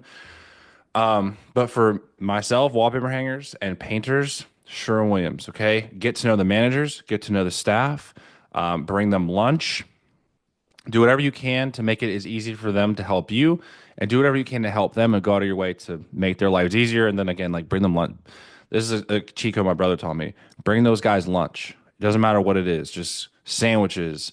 I mean, fast food sandwiches seems to be the number one, but like donuts and stuff too. Go out of your way to get them something nice when you stop in the store. Like, hey, I got you guys a dozen donuts or a few Chick-fil-A sandwiches. And you're going to use this to all the other supply stores that we're going to be talking about. But that's what you guys do. You can leave your cards. Every Sherwin-Williams has a place where you can put your cards. So you leave some cards behind. And again, if you get to know these people and they really like you, they're not going to recommend any other painter or any wallpaper installer over you. Okay. So it's all about building the relationship. Doesn't matter how long XYZ's cards have been there. They can be there for 10 years, but they don't really know that guy, but they know you and you've only been doing it for 6 months. They're still going to recommend you. It's just human nature. Okay. So that's that. We got that out of the way. The second one, we're going to touch on a few other niches. Okay. Landscaping, pressure washing and window cleaning, which those are kind of in the same supply source for those. And then car detailing. So all I did, guys, for each of these websites I'm about to show you, I just typed in car detailing supply stores, pressure washing supply stores. And I found all of these in my local town. So if I'm finding them where I live, you should be able to find them where you live pretty easily. Okay. So boom, here's a perfect place. This is the car detailing, detailing supply store. So they carry all their products there, all equipment, all this stuff. So I would go to them if you're a car detailer, walk in, the same strategy that you guys are using. Okay. Look at all the stuff they have, by the way. The same strategy just described that I use for Sherwin-Williams, you're going to use for every single one of these supply stores. You're going to go in. You're not going to call. You're going to go in. You're going to get to know these people, and you are going to buy something or a few things. You have to buy something, okay? You can't just walk in there and be like, oh, hey, I'm a local car detailer. Like, here's my business cards. And it doesn't work that way. You want to buy something there when you walk in for the first time, and you want to come back, even if it's just one thing, guys. Even if you choose to get one product from them, go back and get that as much as possible. Obviously as much as you need it, but you want to make that a product that you're going to need to refill constantly. You get a new thing constantly. So you can go in, and every time you go in, you're building rapport. You're getting to know these guys. You're just talking shit. You're just talking about whatever, right? You're building that relationship. So when someone does come in or calls this company saying, "Hey," they mistakes them for a car detailing place. "Oh, hey, we are a supply store. We supply the products to the car dealers, but you should hit up this guy or this girl." And they're gonna give them you. They're gonna talk about you, and there you go. There's a customer. Okay. Also, I mean, these guys do trade shows, and these guys do sponsor local teams around town. Like these guys do stuff. Okay, they're typically involved in their communities. So, it's really great. Get in touch with these people. Here's another one. This one looks like they do mostly equipment, but they do the chemicals as well. All right, same thing. I'm getting to know these guys. I'm going into their store. I'm buying something, probably just something kind of cheap, like get one of the chemicals that you need. If you need equipment and you have the money for it, and they've got some really good stuff, get a piece of equipment. But again, I could think about this, guys. You want to get something that you're gonna constantly need more and more and more of. So yeah, you can get your equipment from here, and this stuff looks really nice, but you probably want to get a chemical that you're gonna constantly need to refilling for. This is again for pressure washing and window cleaning. That's how I would do it. Same strategy.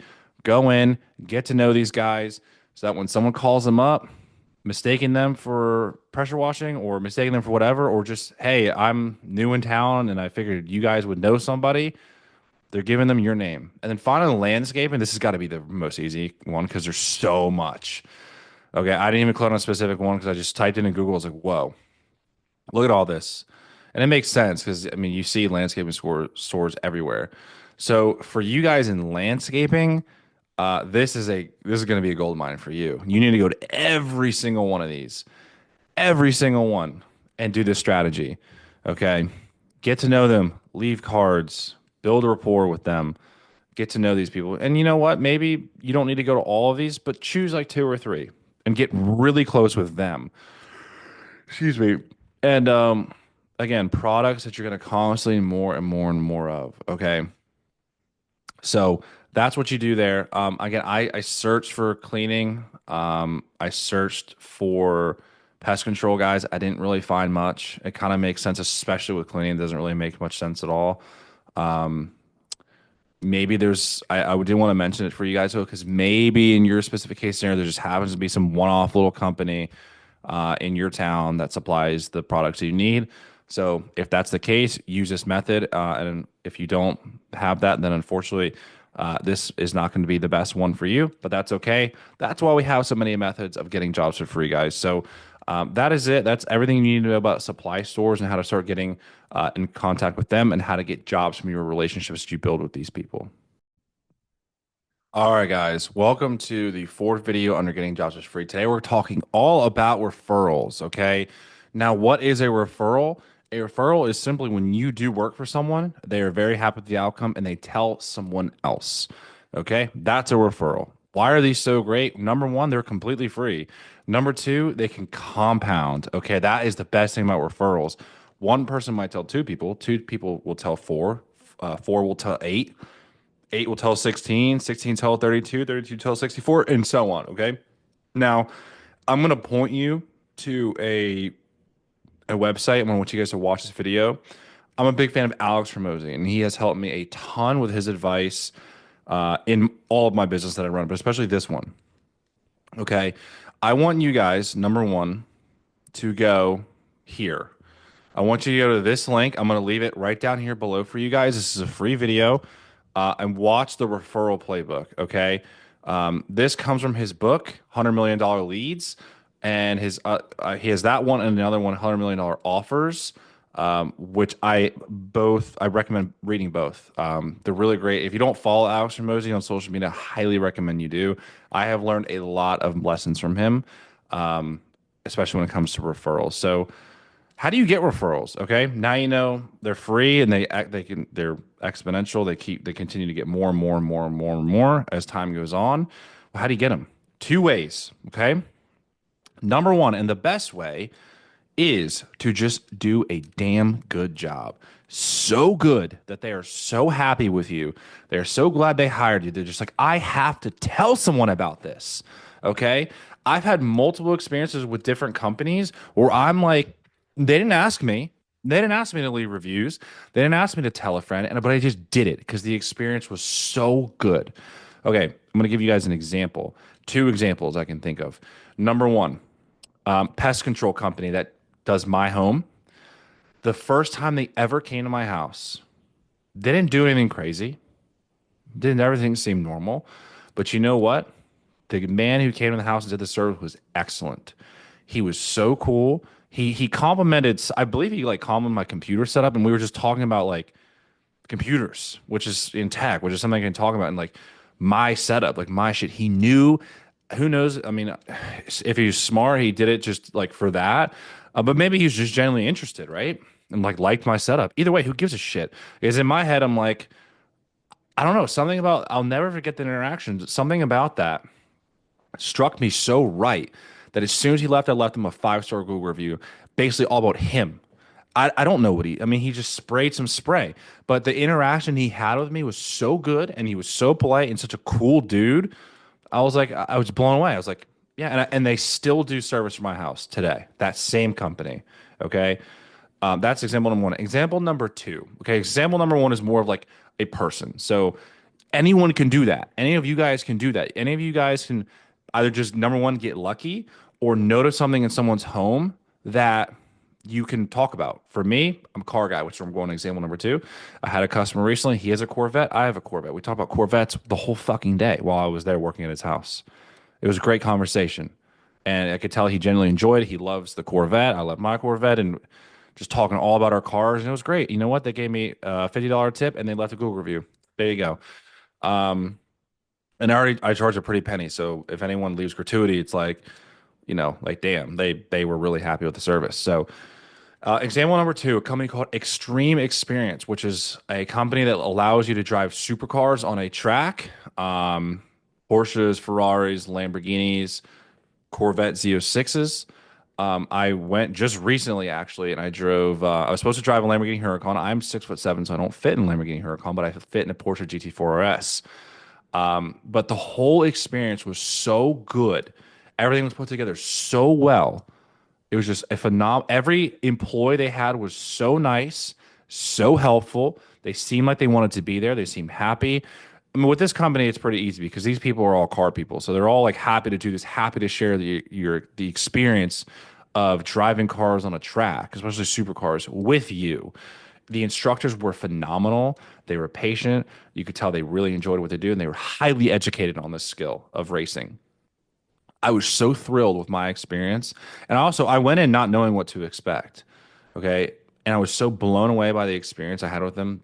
I left them a review. They didn't have a Google page, but they have a Facebook page. So I found their Facebook page, left them a really nice review. Okay. So that's wrap all this up. That's strategy number one to get referrals is you offer a damn good service and experience. Okay. The best way to do it is just do the best work possible. Make the outcome so good that they're just so excited about it. So if you're cleaning someone's windows, you want those windows to be sparkling clean. If you're car detailing in someone's car, and that thing is just massive transformation, it looks insane. You got all the scratches, you went above and beyond. The car looks phenomenal. They're going to tell someone because, especially if they like their car, if it's not just a thing they drive, it's not a point A to point B kind of thing, right? Because it's a car guys, we don't see cars that way. If they are a car guy and you kick ass, you're gonna get so many phone calls from their friends. I promise you. Okay. Offer a really great service. You want to under promise and over deliver, guys. Okay. Under promise and over deliver, and you will never have to worry about referrals. Option number two to get referrals is just ask for them. It's that simple. When I was getting started and really kind of like things were starting to really move for my business, getting consistent phone calls and stuff, and I started thinking about more ways to get more jobs, I learned about the Google My Business strategy, which I already taught you guys by this point in the course. I realized that there was someone ahead of me by about 20 reviews. And I said, you know what? That doesn't sit well with me. I'm not okay with that. I'm gonna get Google reviews and become number one. So I did it. And you know how I did it? I asked. And sometimes even discounted my price for one, because when you discount your price, they feel like they're getting something. They're getting something out of it. If I leave a Google review, I saved 1,500 bucks, whatever you guys are comfortable with reducing, or I saved 10%, whatever. You can do that. That's totally cool, and that almost guarantees you. I have never discounted someone and they did not let the Google review. They usually do it on the spot. Okay. So don't be afraid to ask. Now, you shouldn't do one or the other. You should do both of these. You should, okay? But like if you kick ass and they don't mention anything, ask for a Google review. And a lot of the times they're going to be really pleased, but they're just not going to think about it because they're not business owners. They don't know how important Google is. Especially if they heard your name, if they were a referral, right? They heard you from someone else. Ask them for a referral. Ask them for a Google review.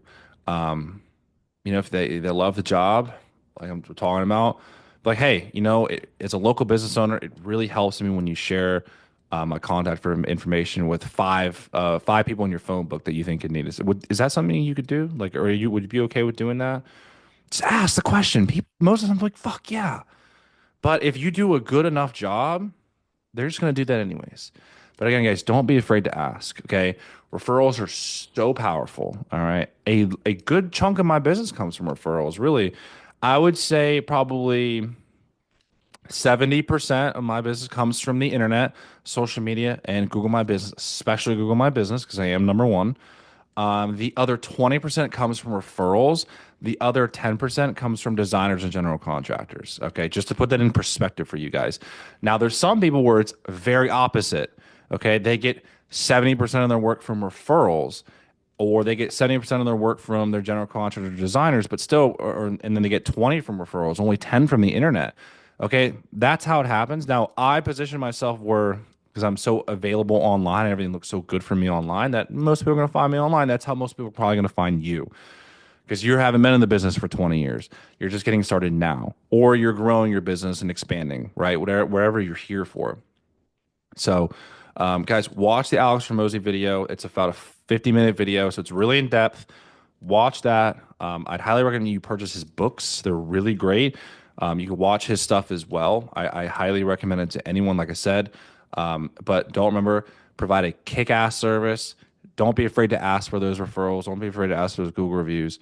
And guys, once you have a consistent referral train coming in, like I said, it's one of those things that just keeps growing. It compounds. Okay, it's compounding interest, compounding referrals, same thing. So, guys, if you have any questions on this, hit me in the community, and I'll see you in the next training.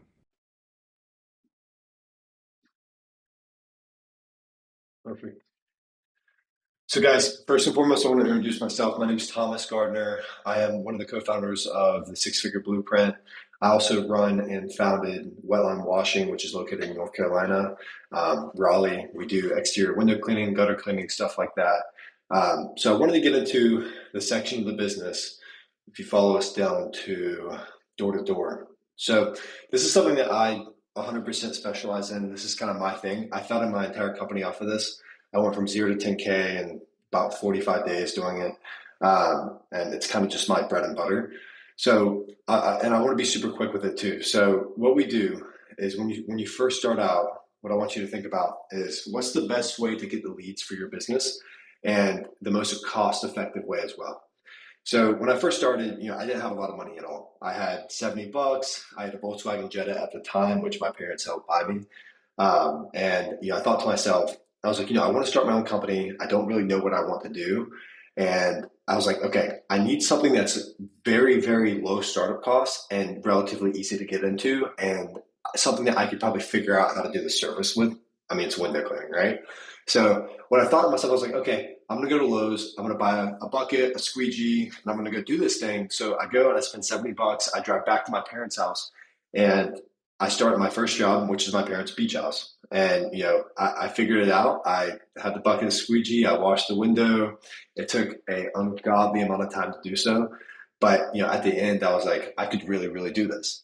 Now, my prior experience before I started my company was in door-to-door as a whole. So I sold solar door-to-door. I was a lead setter. I set up appointments, and I was always more of like a personal person. So I was really good at communicating, and I knew I could do this. So, I found a neighborhood that was, upper middle class, and I said, okay, I'm going to get a black shirt. I'm going to go out there. I'm going to go introduce myself to them and be like, hey, my name's Thomas, just swinging by. I want to introduce myself to you. I'm 20 years old. I'm in college, which I wasn't, by the way. And I just started a company, and we're doing exterior window washing. I was wondering if I could give you a price and maybe do it for you. And to be honest, full transparency, I probably sound way better than what I just told you and what I actually sounded to the homeowner. It was probably horrific, but lovely customers. His name was Bill Rushing, and his wife. He ended up giving me my first job, which was $400. And this was about an hour and a half after I left Lowe's to go get the equipment.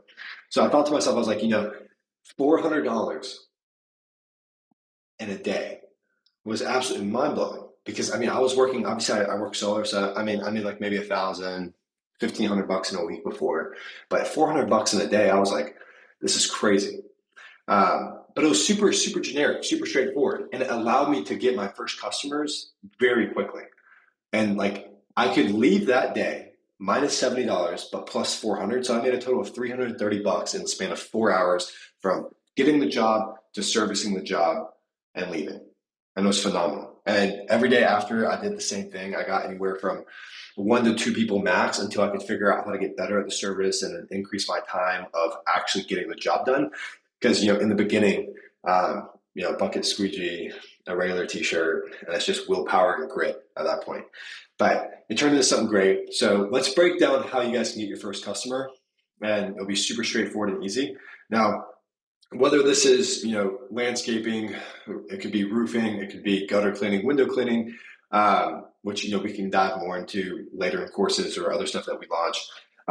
Let's just break it down like this. So you want to find yourself a good area. And what I'm going to do is I'm going to show you guys kind of what looks like a good house and what's not. So this is actually my software for my current company now, but you can see this is Chris Smith. He is one of our customers now, but he's on the schedule. As you guys can see, this is going to be a great house type to knock as a whole. In the location that we knock this at, upper class, upper middle class in the area, it's a nice location. This house probably goes for $1.52 million. But it's a phenomenal area. It has great windows. It looks good. And you can tell from this house that obviously he cares about what he does, and he cares that his place looks great. So he's probably going to be interested if you were to sell him something that could increase value for his home and at least make it last longer and keep it nice and beautiful. Especially, it's obviously a gorgeous house. But houses in areas like this are great, and even such like this, you're looking over here and you'll see where, houses kind of look way smaller and way less nice compared to this, but it's all about area and which one you pick. So areas like this where it's like, high class, the area, the land itself is worth a lot. It's still worth knocking.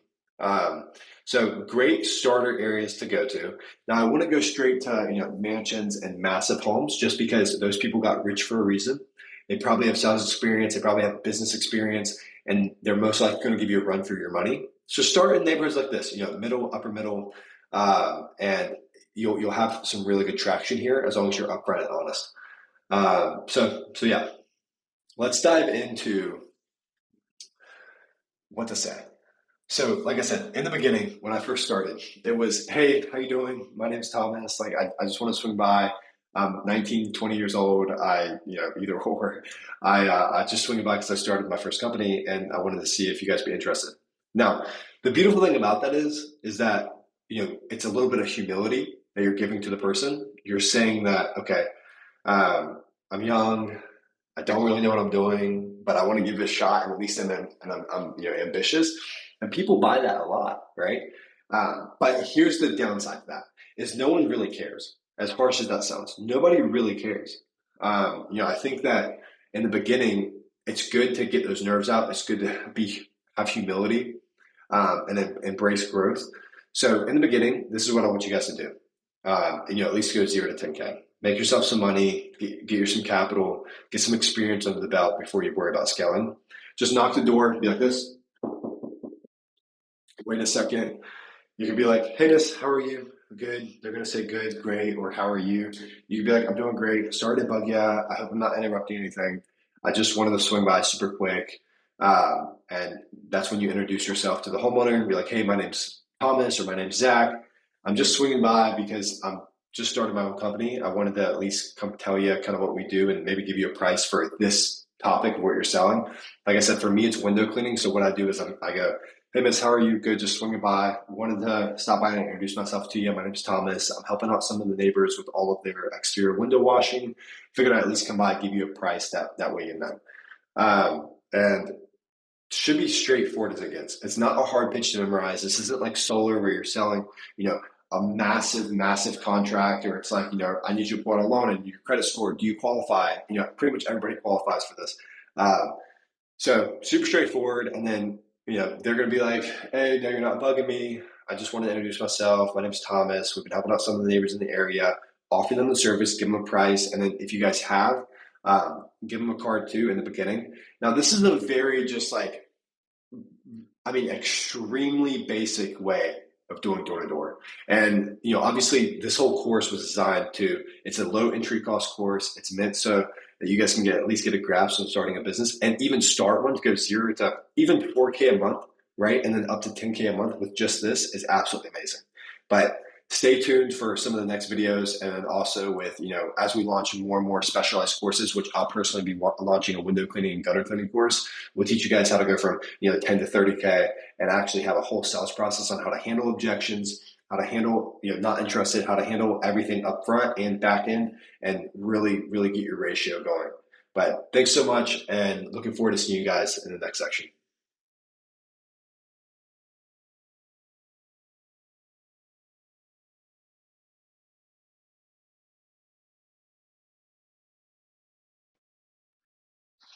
Guys, welcome back. So we're going to go over today why leveraging Nextdoor social media platforms like Instagram and Nextdoor are super important when you're first starting. So obviously in the last video when we went over door to door, I honestly, full transparency, I did not start on Nextdoor and not start on Instagram immediately. Looking back on it, I wish I would have, because it took me about 3 to 4 months to figure out that, I could easily get 1, 2, maybe 3, 4 free jobs per week off Nextdoor alone. And then what Instagram does is a whole different topic. So I'll get into that in a second. So let's go over kind of a breakdown on why it's important. Obviously, and this is stuff you guys are going to find in the lesson notes itself, is going to be, obviously it grows your brand organically. It's free exposure. It doesn't cost anything. The whole point of this, and I can't stress this enough, is for you guys to not have to spend a lot of money. Most home service companies, you guys can start with like next to nothing. And when I say that, I mean $300-400 at max, right? Depending on what you want to do. So like I said, free exposure, community engagement, people are starting to hear the name, on a very small scale. Like I'm not saying like you guys are going to sound like Facebook, because that's not going to happen. But, at the door, in communities, family members, friends, people who know you, like they'll start to see your post. They'll start to say, okay, look, something's going on. And, you'll start getting a little bit of momentum, and that's what's going to take you to the next level. So social proof testimonials, as you guys will see here, sharing customer reviews, before and afters, client interactions, it does build credibility. I cannot stress this enough. This is not just for like getting online leads. This is for when you're at the door. Like a lot of the times when I'm at the door, guys, I stress to people, like I'm looking at them like, hey, like I said, my name's Thomas. We had a great interaction. I want to take a look at this. This is how we do things. This is how we clean the windows. These are the people we've worked for. These are the reviews we have. People buy that stuff, right? At the end of the day, and this is something that we'll get into a little bit more in detail in the sales training in the next couple of courses, is that, people buy you. Like, sure, they're buying a product, but they want to buy you. Simple as that. So keep that in the back of your mind. How to use Nextdoor effectively. You want to create a business profile. You want to set up a professional Nextdoor account with your business details, services, and contact information. When you're first starting out, it's going to be basically your cell phone number and yourself. Whatever your business name is, put that down, put yourself, and start posting, right? You can ask recommendations, ask people to leave reviews. It's very important. And it's honestly something small that they can do after you do great service for them, right? So in the beginning, when you're pricing these jobs, like I said, and this goes for all home service companies as a whole, most likely because you're new, you're going to give discounts, and you just want to get work. You want to get your name out there, right? You have to earn your stripes a little bit. So the least that they can do is leave you a good review. If they love the work, all you got to tell them is be like this: look, at the end of the job, I'd love for you to leave an honest review, and that's it, right? Don't be like, leave a 5-star. Don't tell them anything specific. Just be like, I want you to leave an honest review of our work. And then that's your moment to rely on the fact that you're giving a good service and product to the homeowner. Now for Instagram, optimize your profile, use clear pictures, bio, service details, testimonies behind the scenes. You can use hashtags to get more, obviously reach, engage with your followers, respond to comments, DMs, and interact. Obviously, this is most likely not going to happen until you have a good amount of customers or people who follow you as a whole, but it doesn't matter. It gets your name out there, it looks good, and it keeps you effective. So super, super simple, super straightforward. But this stuff is super important whenever you do this, right? And I want you guys to go off kind of a rule of thumb for this. And like I said, more details to come in the next courses, but to keep it super simple and straightforward, I would post once a day, post once every other day on each of these platforms, post some stories on Nextdoor. You can, the great thing about Nextdoor is you can look for jobs, right? Because people are posting all the time. Hey, I need someone to clean my gutters. I need recommendations. You can personally message these people, which is what I used to do. And here's another slight story throwback. When I was first starting my company, honestly, because I went straight from being employed to going to self-employed, I said, look, I need money. How am I going to get money? And to be honest, I would take any job that was given to me. So I used to do, it would be gutter cleaning, window cleaning. It would be mulching. It would be stuff like laying pine straw. It could be anything. I even painted the deck once, funny enough. But the point is I reached out to all these people to get these jobs, and I landed hundreds of dollars worth of jobs, thousands of dollars worth of jobs before, and it helped out in the moment. So utilize what you can to get these jobs in the beginning, right? Until you have an actual set system of, okay, how do I get my jobs for my business? Okay, and do I have somebody to service them? Don't worry about that stuff in the beginning. Just try to get your jobs, get momentum, and become self-employed, right? There's nothing wrong for the first month or two of being like, look, I'm going to make 5-6 grand a month by myself, hustling, being an entrepreneur. Bro, that's the gift. That's the gift, right? So focus on those things. It's a great way to get a start to a business and also give credibility. And at least you're doing it, right? At least you're doing it. So stay tuned. Let's go over some more in the next section. And thanks so much.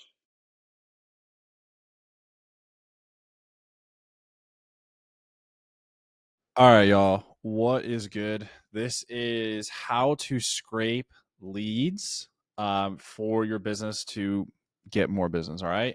So basically, what lead scraping is you're going to use a tool. For this tool, we're using Apollo. And what this allows us to do is basically find the kind of people that we are looking for to help us get more work. So for me and the fellow wallpaper installers in the program, we're going to be one of the biggest ones, if not the biggest, is interior designers. We need to find interior designers to partner up with because they will have jobs and need wallpaper, and they are going to want to use you to install it. So you can see here, I have run a search. And by the way, this is how to do this for free without paying anything out of pocket. So Apollo is free to use, but there is a paid version that lets you export leads and makes this a lot easier. I'm currently on the free version, but it's still useful. Okay. So what I did was I came over here on the left side under prospect. I went to find people, and then I went to job titles and typed in interior designer and the location in Raleigh. And don't worry, I'm going to do a fresh search with you guys. I'm just showing you what I did. All it is interior designer, Raleigh, North Carolina. Okay. And this gave me all these, and it gave me, there's 5 pages here of stuff. And you can see there's 120 results. Okay. These are individual people, by the way, not companies. All right. Keep that in mind. So what you can do is with all the free version is it's going to take you a lot of time, but you guys at the start, you have more time than anything right now. So unless you have the money to buy Apollo's paid version, which I'm sure they have different plans, just copy the emails, or you can even send emails directly from here. What I would do is copy the emails, copy paste. Okay. Then you go to your Gmail, Obviously do this using your accounts, and then you're going to paste. And then I have a whole nother module of outreach messages for each individual niche. But I'll go ahead and link it on this video for your convenience as well. And that's all I would do. So you just scroll through this and copy and paste emails. This is how you can do it without paying anything out of pocket. As you can see, you can keep going through here. And a lot of these you'll see are with the same companies. So, but you want to hit as many people as possible. All right. We'll do a fresh search just to show you guys what this looks like coming in here. All right. So 1.9 million right there. We want to make sure we're under default view. All right. So we want to go to job title. Let's do, let's see, general contractors, but you probably, I don't think it has to be general contractor. Yes, it is. Okay. So whatever you're looking for, you can do companies too, but the problem with companies is you just want to hit it, like it'll give you like an info at whatever. It doesn't give you like a personal email for somebody. Okay, so general contractor, which most of you guys, I mean, almost every single one of us are going to use general contractor. So then you go to location, do Nashville, Tennessee, just because that's what comes to mind. And you can see we have 44 general contractors. And some of these, not all their emails are good. So you just go through here, you click. All right. It's going to verify the emails. And again, all you're doing is just copy and pasting these using the outreach script below and just email these people. If you have the money, this can be automated, so you don't have to spend the time doing this. But again, at the start, most of you are going to have much more time than money. So, don't be discouraged. It's fine. You have the time. Just go through and copy and paste these. And again, use the outreach script, tweak it. Obviously, don't copy and paste it. Tweak it to your offer, tweak it to where you live, all that good stuff.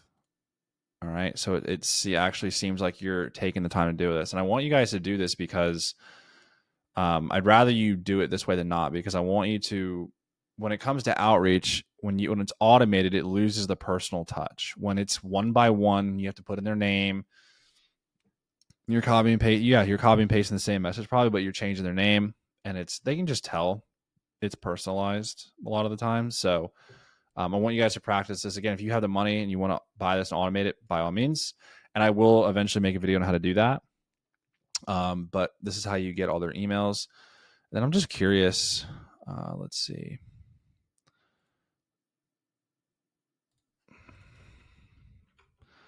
Construction, right? This is obviously extremely broad. So just play around with this tool. Play around with companies, play around with people. But for most of you, people is going to make more sense. But like even painters, if I wanted to get with some painters, I can do that here. So painter, and then boom, there you go. So painters in Nashville, Tennessee. So sometimes for me, painters will need a wallpaper installer, and wallpaper installer will need a painter. So great way to find people as well. A lot of these guys, they may not have emails. Painters isn't surprising. Almost every single one doesn't have an email. So you can even try to get, if you guys aren't scared to do cold calls, do some cold calls. There's the email right there. And a lot of these will not have phone numbers as well, but okay. So this is a guess is what that means. And I think this means there's just no email at all. Yeah. So there's a phone number right there. So also, if you don't want a cold call, you can text as well using the outreach script. So again, there is a module for those, but I'll link them down in this video for your convenience. But that's it. If you guys have, there's this other tool called Phantom. Wait, no, sorry, not Phantom. The Phantom Buster. This scrapes Google Maps, but the problem with this is it only gives you 10 for the free version. Like this is all it gives me, and there's no emails here. It's just scraping businesses, and this doesn't really do me any good. So I was just kind of testing it out to see if there's anything better than Apollo, but there really isn't. This will give you phone numbers, obviously. So again, if you're not scared to text or call, none of you should be scared to text. But as someone who used to rip set, 50 to 100 cold calls a day, I understand why people would be afraid. But this is just, another idea. Also, you don't have to use this tool. You can just go to Google Maps and you can start going through these as well. And then, you can go to their website if they have one. This one doesn't. I don't think. I don't see a website. Oh, wait, maybe they did. Okay, yeah, she does. Designed by Tula. You should be able to find an email on here. Or just go to their contact page. Don't be afraid to reach out to people. Okay, there's her email, there's her phone number. I would copy and paste her email and do that too. So I would go through Google Maps and I would use Apollo and just reach out to everyone. Okay, when you are first starting off, you have no reason to be afraid of reaching out to people. No one knows who you are. You don't have a reputation. It's all numbers game at the start. You're not going to have to do this forever. I haven't done outreach in a long time. We're growing. My company is moving to new cities, so I'm going to start doing it again. It's nothing to be afraid of. And I'm going to be using these exact methods here. I will be using the paid versions of these platforms because I can afford them. And I don't have the time to sit here and do this manually. So, yeah, don't be afraid. And hit me up if you guys have any questions. But yeah, that's how to scrape leads for your business. Alrighty, guys. Welcome to, I'm sure this is a highly anticipated module for a lot of you. Welcome to the Facebook ads module, okay? We're going to go ahead and dive into how to build your first campaign. We're going to start off by walking through the campaigns we have, and then we're going to build a whole campaign from scratch, all right? So let's go ahead and just start on what we're doing, right? We're spending $60 a day. Right now, we have 2 campaigns running. They are the same in terms of ads, but in terms of how we get their information, they are different. So we are running landing page ads and we're running lead form ads. So the difference between a landing page and a lead form is a landing page is basically just a website, right? They'll see the ad, they'll click on it. Instead of a form popping up for them to put their information in, there's basically going to be taken to a mini website and they're going to fill that information there. Let me see if I can actually get that for you guys. Okay, so here is our landing page. It's a really simple, again, you can see this isn't like a website, but you can see Google reviews down here. This is a landing page, right? So they're going to come to this page. It's just one page. It's going to show them, tell them a few things about us, why they should go with us, what our clients have had to say about us, some of our recent work down here, okay? Then it just has this where they're going to be able to fill out their information. We're going to capture this information, and then boom, we're going to get notified on the back end, and then we're obviously going to be calling these leads. A lead form is built into Facebook. So the reason why, when you notice, is cost per result. Meta leads, these are lead form ads. These are going to be significantly cheaper than a landing page, as you can see.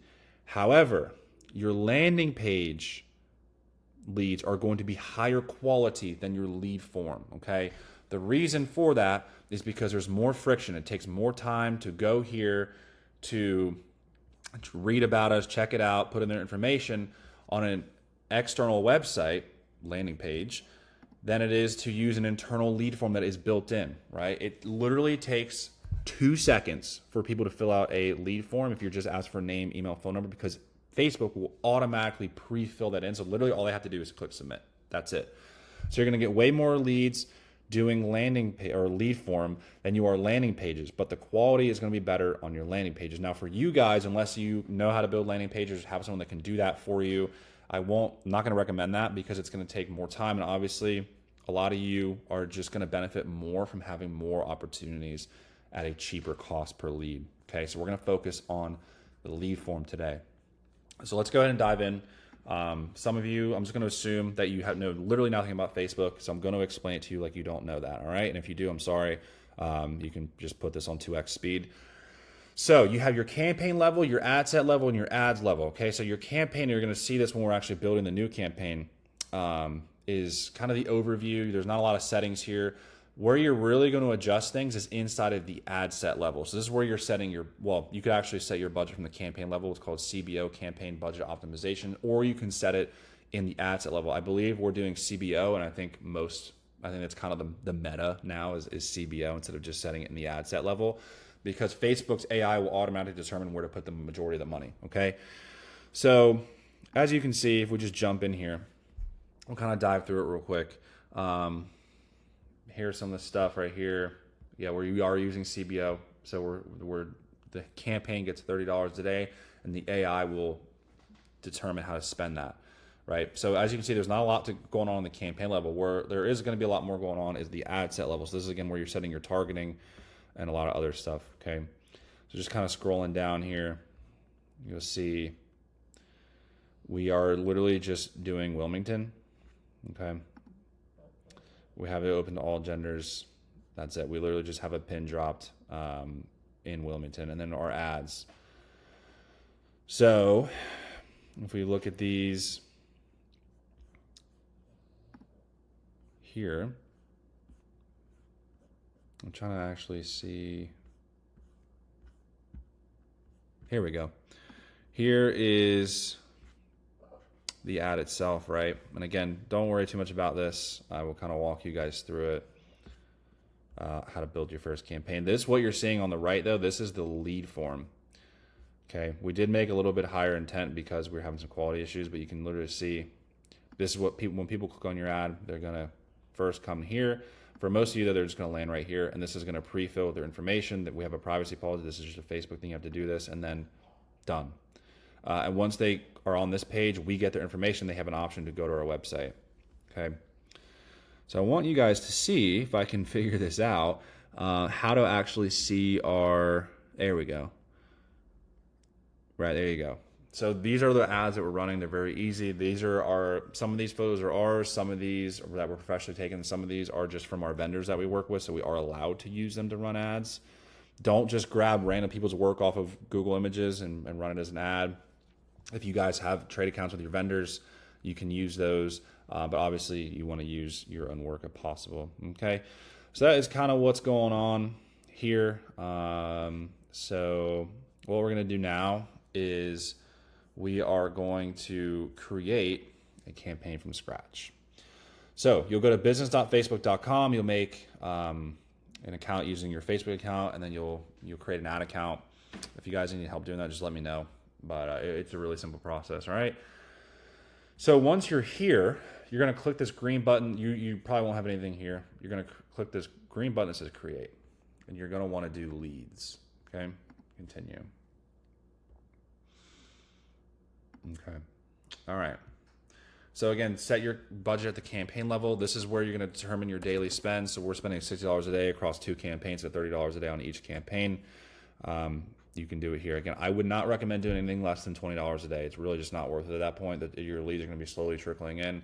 I would start between $25 and $50 a day. Ideally, you can get closer to that $50 a day. That's going to be really good. And then as you are making money with your ads, continue to scale them. $100, $200, $300 spend per day.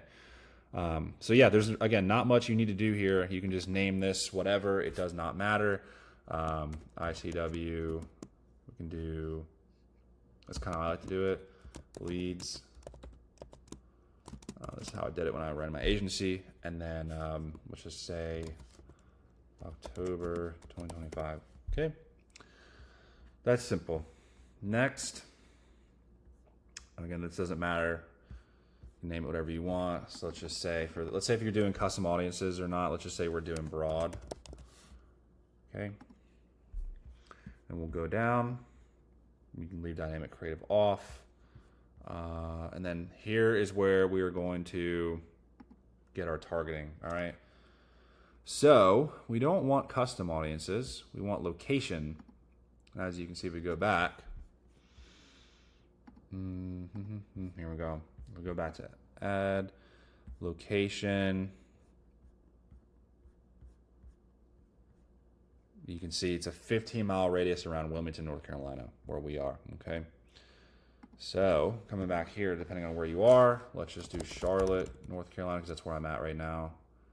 All right. And I'll kind of tell you over here how big the audience is.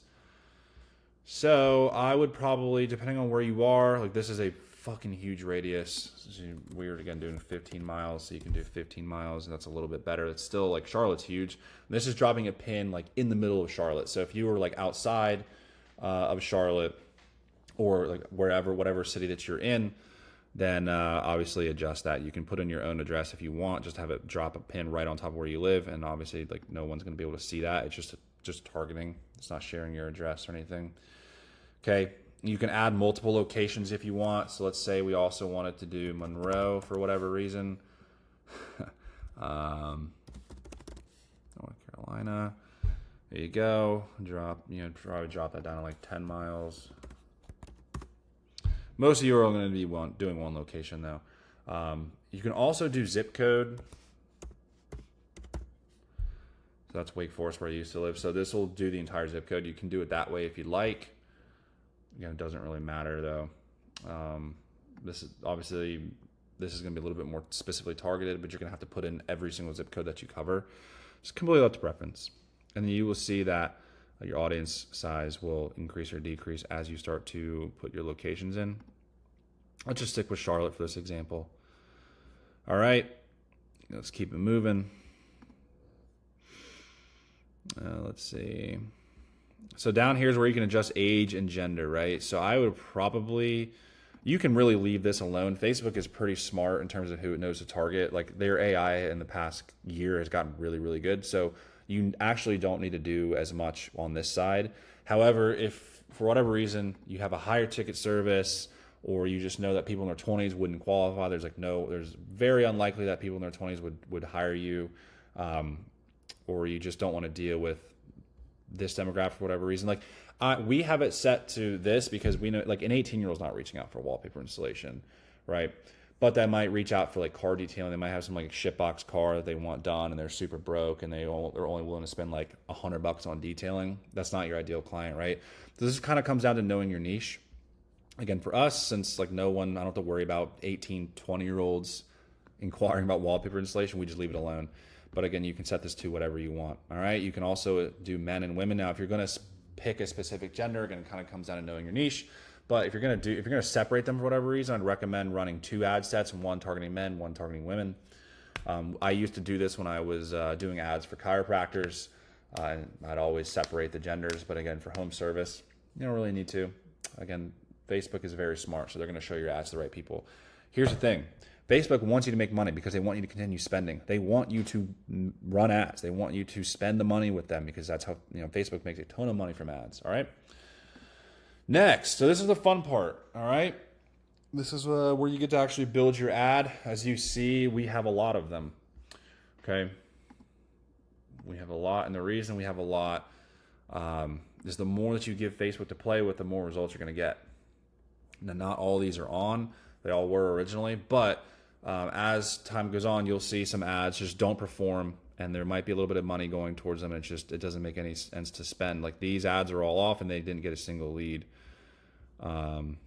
So we left them alone. That way Facebook allocates more of the budget to the ones that are performing. Now, obviously, you see it didn't spend much, and you can see how it differentiates spend, right? Like this one is doing really well. It spent $127. We got a $16 cost per lead. This one, it's weird, right? So this is a good cost per lead, but Facebook's not really allocating any much to it. And then same for a lot of these, right? So it really likes this ad for whatever reason. And I've noticed that this one shows quite a bit. Let's dive into this one. All right. There you go. See, these are all the ads running, but it really likes this one. Okay, so real quick for your creatives, I kind of want you guys to see what we have. This has changed a little bit since the last was in here. So you see, just kind of look at what we've got. I'm gonna break down the actual image itself. We have number 1, the Google 5-star reviews. That is actually from ours. We have 31 reviews. It's not just something random. The most trusted wallpaper pros in Wilmington. So make sure that you're calling out your audience in your ad.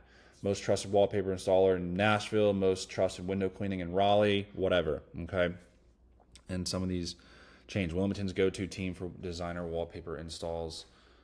Same thing there. Rated 5 stars by Wilmington homeowners. So we have The reason we're running so many creatives and ads is because we're giving Facebook a lot to play with, so we can figure out based on engagement which ads to push more than others. Okay, so that is how you do that. Now, to create these, I'd recommend using a software called Canva. This is it right here. It's free. It does have a paid version. You don't need to use it, but you can create all your designs in here, right? So if you were to do that, come over here, create, type in Facebook ad, boom, done.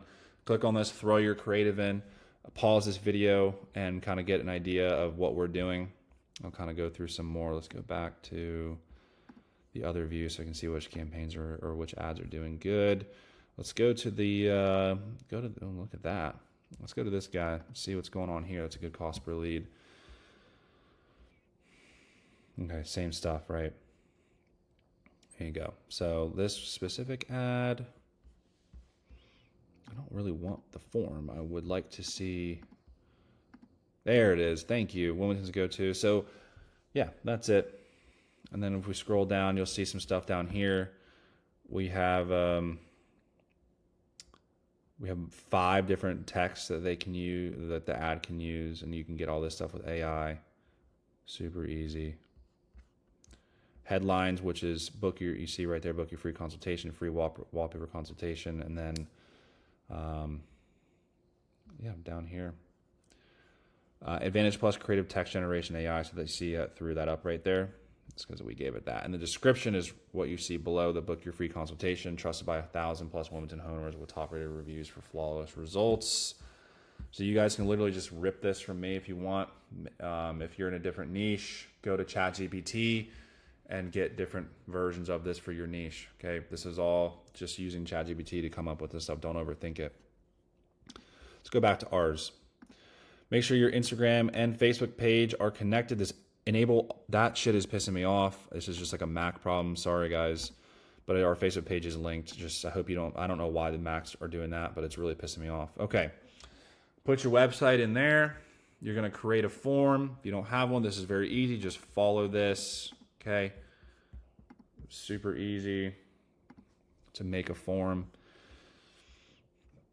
You can, if you do not have a CRM, just link this up to Google Sheets and have a spreadsheet that you have access to so you keep track of all the leads and have their phone numbers. We have a CRM set up. We use Go High Level, and we also have this connected to Slack. So I get notifications from Slack that we have new leads, and I get their name and their phone number. And if they leave a message for us, like the landing page people, they actually will leave a message of like what they want. And I can show that to you guys real quick.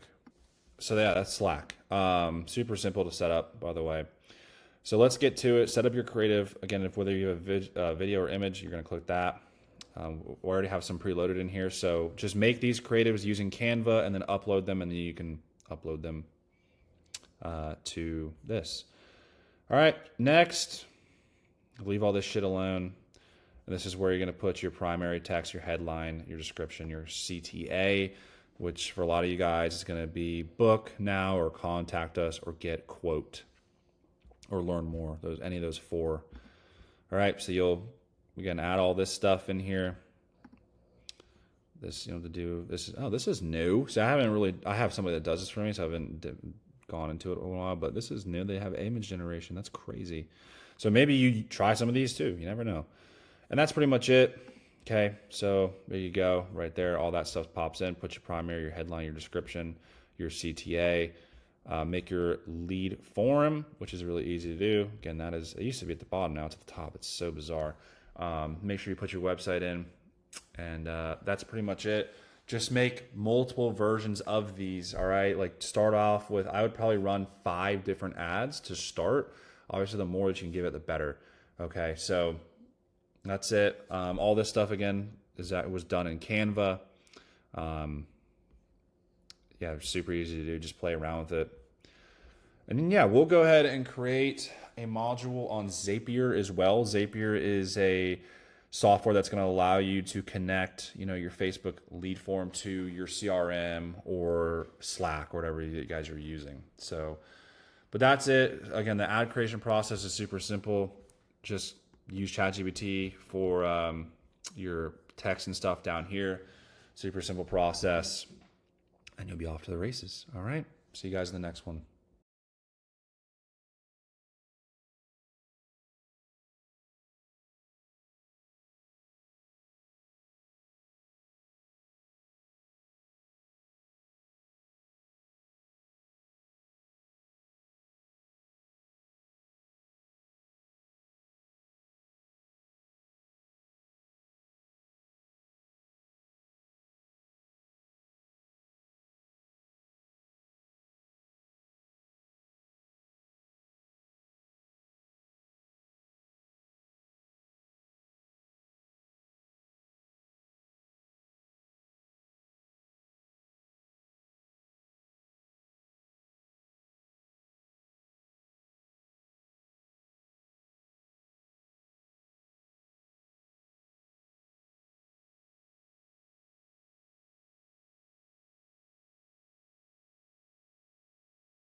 All right, so this is what to pay your employees. This is really simple. I'm literally just using the job offer I gave to Bishop. We all know and love Bishop. Okay, this is what I gave him. So before we dive into it, as I said before in some of these modules, the most expensive thing that you're going to deal with as a business owner is churn, employee churn. Okay, that simply means employees coming and going. We want to reduce that as much as possible. Okay, One of the best ways to do that is pay your guys good, okay? Now, understand that at first, and they understand this too, especially if you're in a trade like wallpaper, there are levels to this shit. So people should not expect to come in your company with no experience making 6 figures a year. If they have those expectations, then they're crazy. That's just how it is. But you want to offer them a competitive starting salary, hourly pay, which is obviously what we do, and then give them a growth plan. Show them that if they stick with this, they actually give it their all, and they show up, and they take an interest in learning the skill, that they can make a lot of money with you. So we have it divided into 4 categories: helper, junior installer, installer, and lead installer. Okay. Now let's just start from the top. Helper, we start at $25 an hour. Okay. The estimated timeline is start date to about 3 months. Okay. That's how long they should be a helper for. Now, some people are going to hire just to be part-time helpers. Other people are going to want to hire full-time. They want to move up. So just obviously through your interviewing process, you're going to want to identify who this person is. Is this just some part-time job they want to pick up while they're figuring their life out, or is this something they see a lot of potential and they want to be a part of it? Okay. Figure that out, because obviously your job offer is going to be different for those kinds of people versus somebody who just wants to do this part-time. So we start people off at helper. This is a part-time / full-time role. Okay. So estimated time, again, 3 months is how long they should be a helper for if they want to move up. Milestones to advance. Okay. So their job is to show up on time, ready for the day. What do I mean when I say ready for the day? I mean, well-groomed, well-dressed, rested, okay, and showing up on time.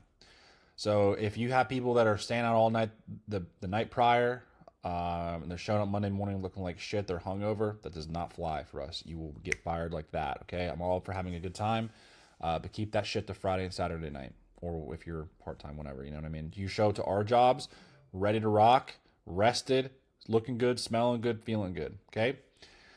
Their job is to set up the workspace, do the wall preps or the priming, trimming behind the lead installer. So I'm hanging sheets, I leave the tops and bottoms for them to trim.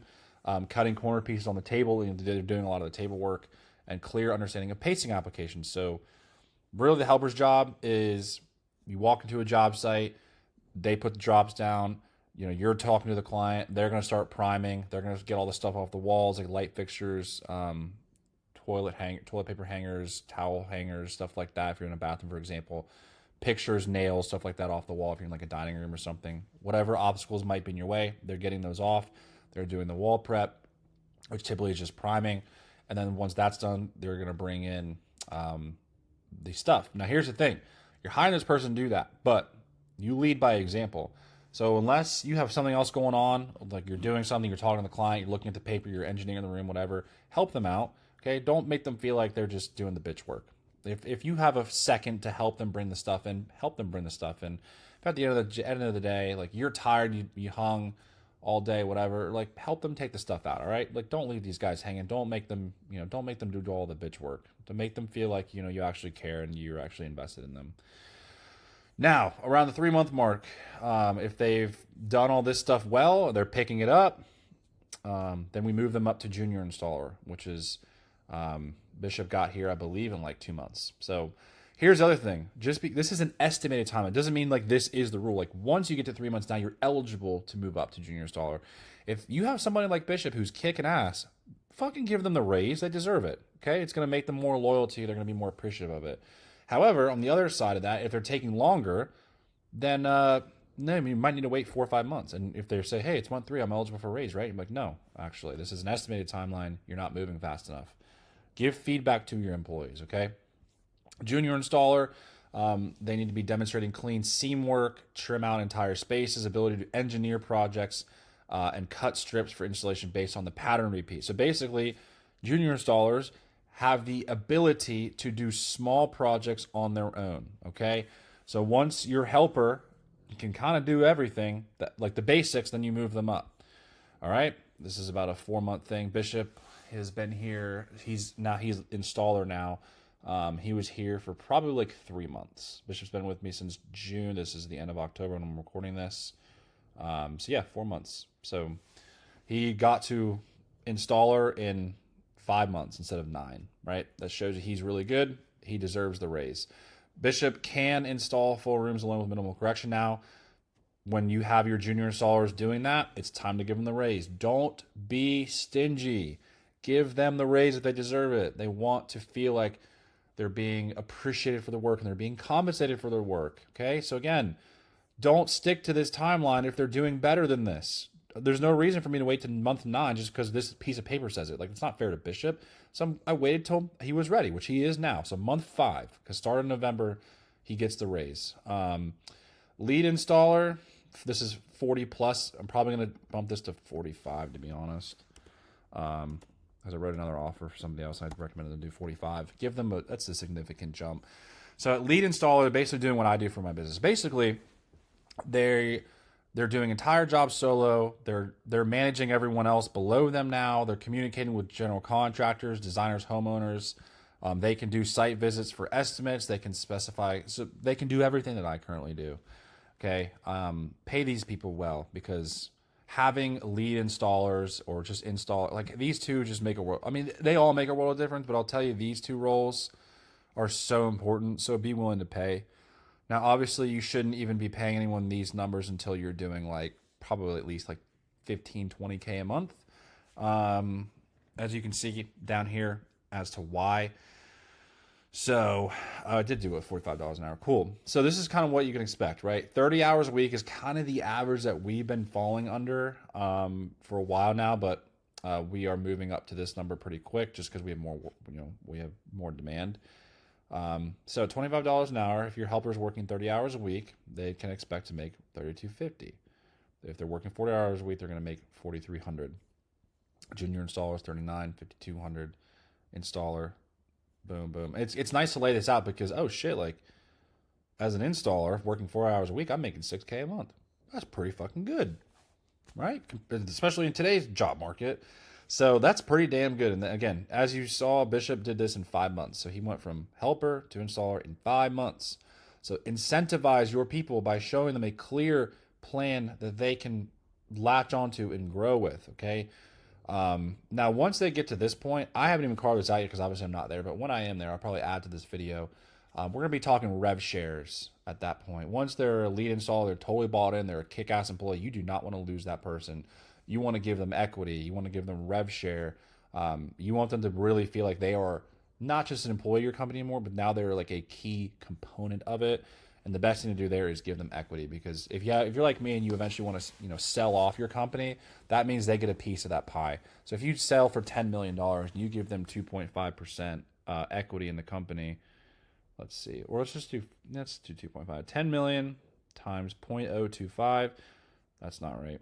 I didn't do the right number. 10 million times 0.025 is $250,000. Okay, that's on the low end. So that means if you sell your company, they get $250,000 deposited right in their bank account.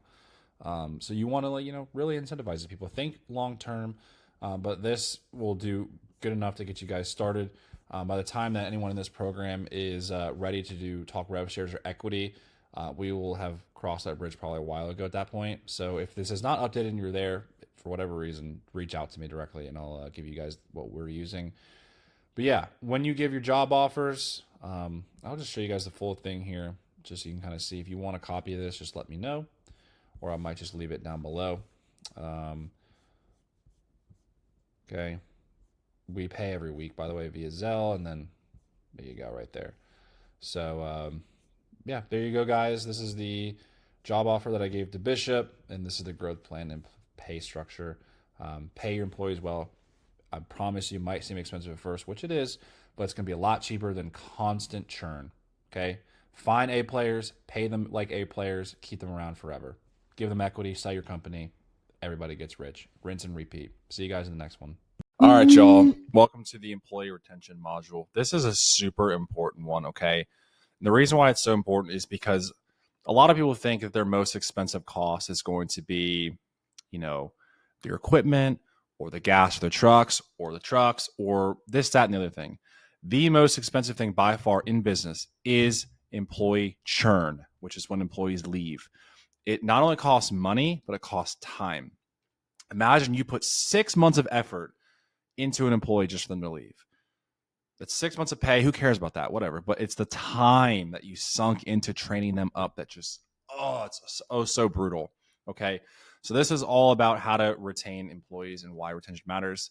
Again, it's by far the most expensive cost you will have in your business. Okay. But first, in order for you to understand how to keep an employee, let's understand what good employees are looking for. Okay. So that you can offer this. There's 5 things that are super key for you to have in order for your attention to be really good. Okay. Number 1 is clarity. They need to know what's expected of them. Okay.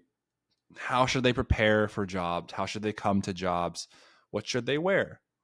What is the process that they need to do in order to do the most effective job? Okay. You need to create an SOP, standard operating procedure, for literally everything. Something you think is like, oh, come on, they'll know that. Create it, because sometimes they don't. If everything is written down and systematized, they feel like they have full clarity. Okay. And just be very good at communicating with them. The second thing is growth. They want to feel like they are progressing and that they have a path to progress in your company. So with my employee, I gave him, with his job offer, I gave him an entire step-by-step, what is it called? I mean, just, I don't know, basically a plan where he could progress within my company. And I had every single thing written down that he needed to do in order to get a promotion. So he went from helper to installer or junior installer recently. That I said was going to take about 3 months. He was ready to go in a month and a half, so I promoted him. He was ready. I wasn't going to wait for 3 months just because their piece of paper said so. As soon as they're ready to move up to the next level, you move them. It's going to cost you more. Yeah, it is, but it's worth every penny, I promise you. Okay. So give them a good growth plan. And when they're ready to be promoted, promote them then. Do not wait. Okay. You want to make these people feel like they're progressing and they're part of something bigger. Recognition. They want to feel seen and appreciated. Okay. When they do good work, like, hey, man, you did a really good job of that. Or I really like the way you did this. Or I really like the way you showed up today and helped the other guys on the crew, whatever. Make it known that you're watching and that you're taking notes of their wins and making them feel appreciated. Super important. Purpose. They want to feel like they're connected to your mission. This is really important to keep A players. And it's really important that you have mission statements and you have a bigger goal in mind rather than just making money. What is it you want to do? Okay. For me, I mean, my big goal is I want to, obviously want to take over the Southeast in terms of wallpaper, but I also want to give my friends, anyone else that needs a job. Like I hired one of my best friends. He was my first hire. And like, it's amazing working together. And he's so much happier and he's getting paid well. And it's great. That's why I started my company. So I started all my businesses. I wanted to hire my friends and have them work with me so we could crush life together, make money. And then like when I'm off, they're off, we can do whatever we want. Like I get to hang out with one of my best friends for a living. That's pretty sick. So have your purpose, super important. Bring it into your company and make them feel like they're a part of it. Okay. And fairness is the 5th thing. You need to have a system and leadership in place that they trust. Okay. If you don't have this, you're screwed. If they don't trust the process, they don't trust you as a leader or your other managers as leaders, it's done. They won't stay. Okay. All right.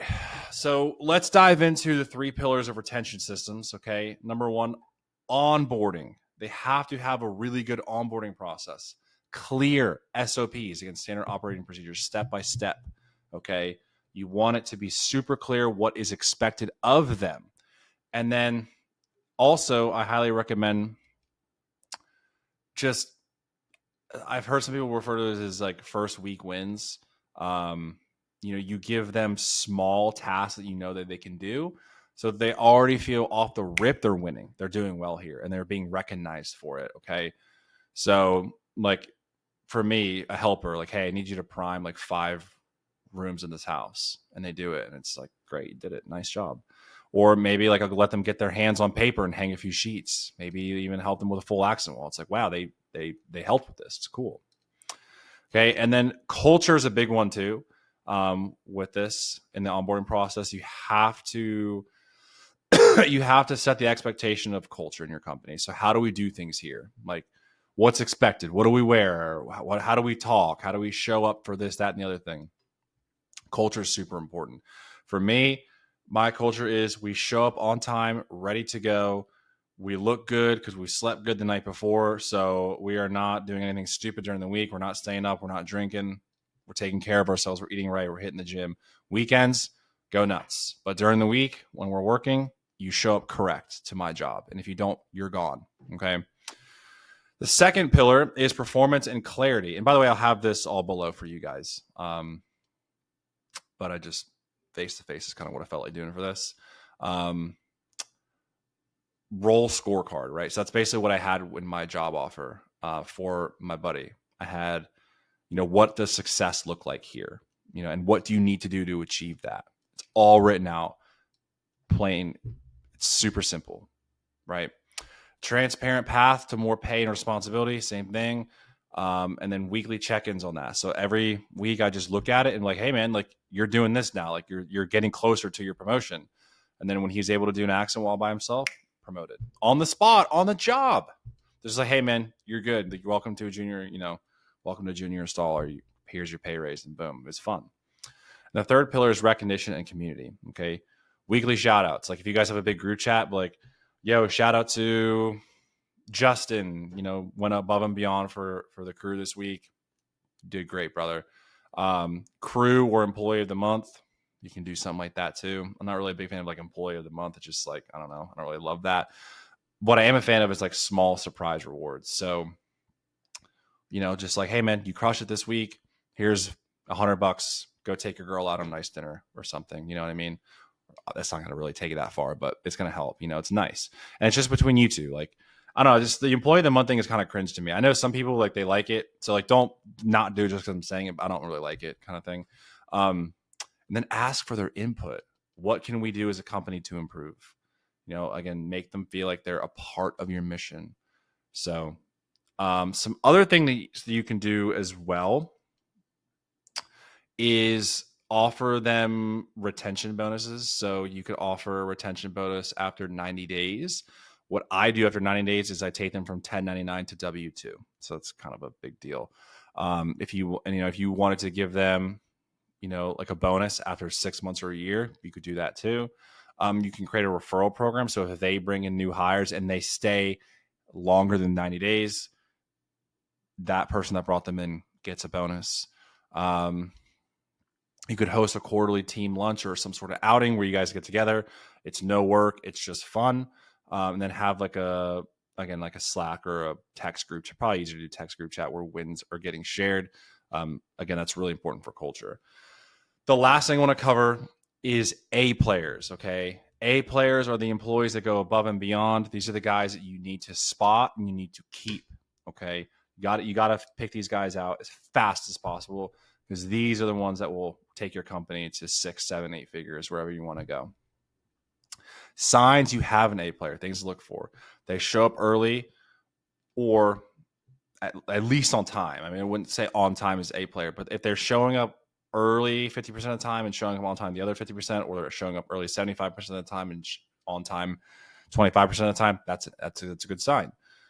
They learn without hand-holding, so they don't need you involved in every single thing, because they're trying to take initiative and learn the thing. They're interested in it, right? They go above and beyond for the customer. Anything for customer satisfaction, super important. They ask how they can improve. And the last thing is they lead others. Like, they set a good example. So if you have other guys on the crew, this person goes out of the way to help the other guys out, or just a natural leader. Okay, that's an A player. How to keep them, super important. Tell them if they're interested in it, which most A players will be like, hey, like, I really see what you're doing. I really appreciate what you're doing. I see you as a future leader in this company, whether, a general manager or crew lead, anything, whatever. Give them leadership tasks. Okay. If they're already showing that they have the trait of leadership, give them tasks. It makes them feel good. The other thing is compensate them for it. Pay them for it. Okay. Recognition is good at first, but if you really want to mold this person into a leader, then you put them in a position, you pay them like a leader. And then you can also ask them, like, what would make you want to grow this long term? Like, really make it so where they feel like they have an input on the future of this company. If they do, they're going to want to stay with you. Okay. So all this stuff will be below. This is a super important one, guys. Treat your employees well. So many people get this wrong. I think this is probably one of the most important modules I'll make in this course. You got to treat your employees good, guys. Like if you, especially your A players, you really cannot afford to lose your A players. Like I will spend the money on an A player, man. It's so worth it. I don't care. Like I would give up 50% of my income just to have an absolute all-star player on my team, because I know that that is going to be made back up and I'm going to get more thrown my way. Right. So don't be afraid to spend the money on good employees. They will change the trajectory of your business. They will make your life so much better, so much easier. I promise you, these people are absolutely worth keeping around. Really, the big two things, just to summarize all this, if you really want to keep employees, you treat them well by doing a lot of things I just said, and you pay them well. Okay. Treating them well includes giving them a clear growth plan within your company, recognizing them for doing good tasks or a good job, good work, whether it's the actual physical work itself or helping leading the team. Recognize them for that. And obviously, again, the second one, pay them well.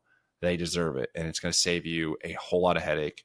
I'd rather pay 1 to 2 employees a really good salary than pay 3 or 4 an okay salary, because the 3 to 4 with an okay salary is always going to be more expensive. Maybe not monetarily, but time. And as you get into business, you are going to quickly realize that your time is insanely valuable. Okay. My time is only getting more and more expensive because I have less and less of it. And you will find the same thing. So anyone that comes on my team that's an A player and gives me more of my time back, you can have all the money in the world. So that's it.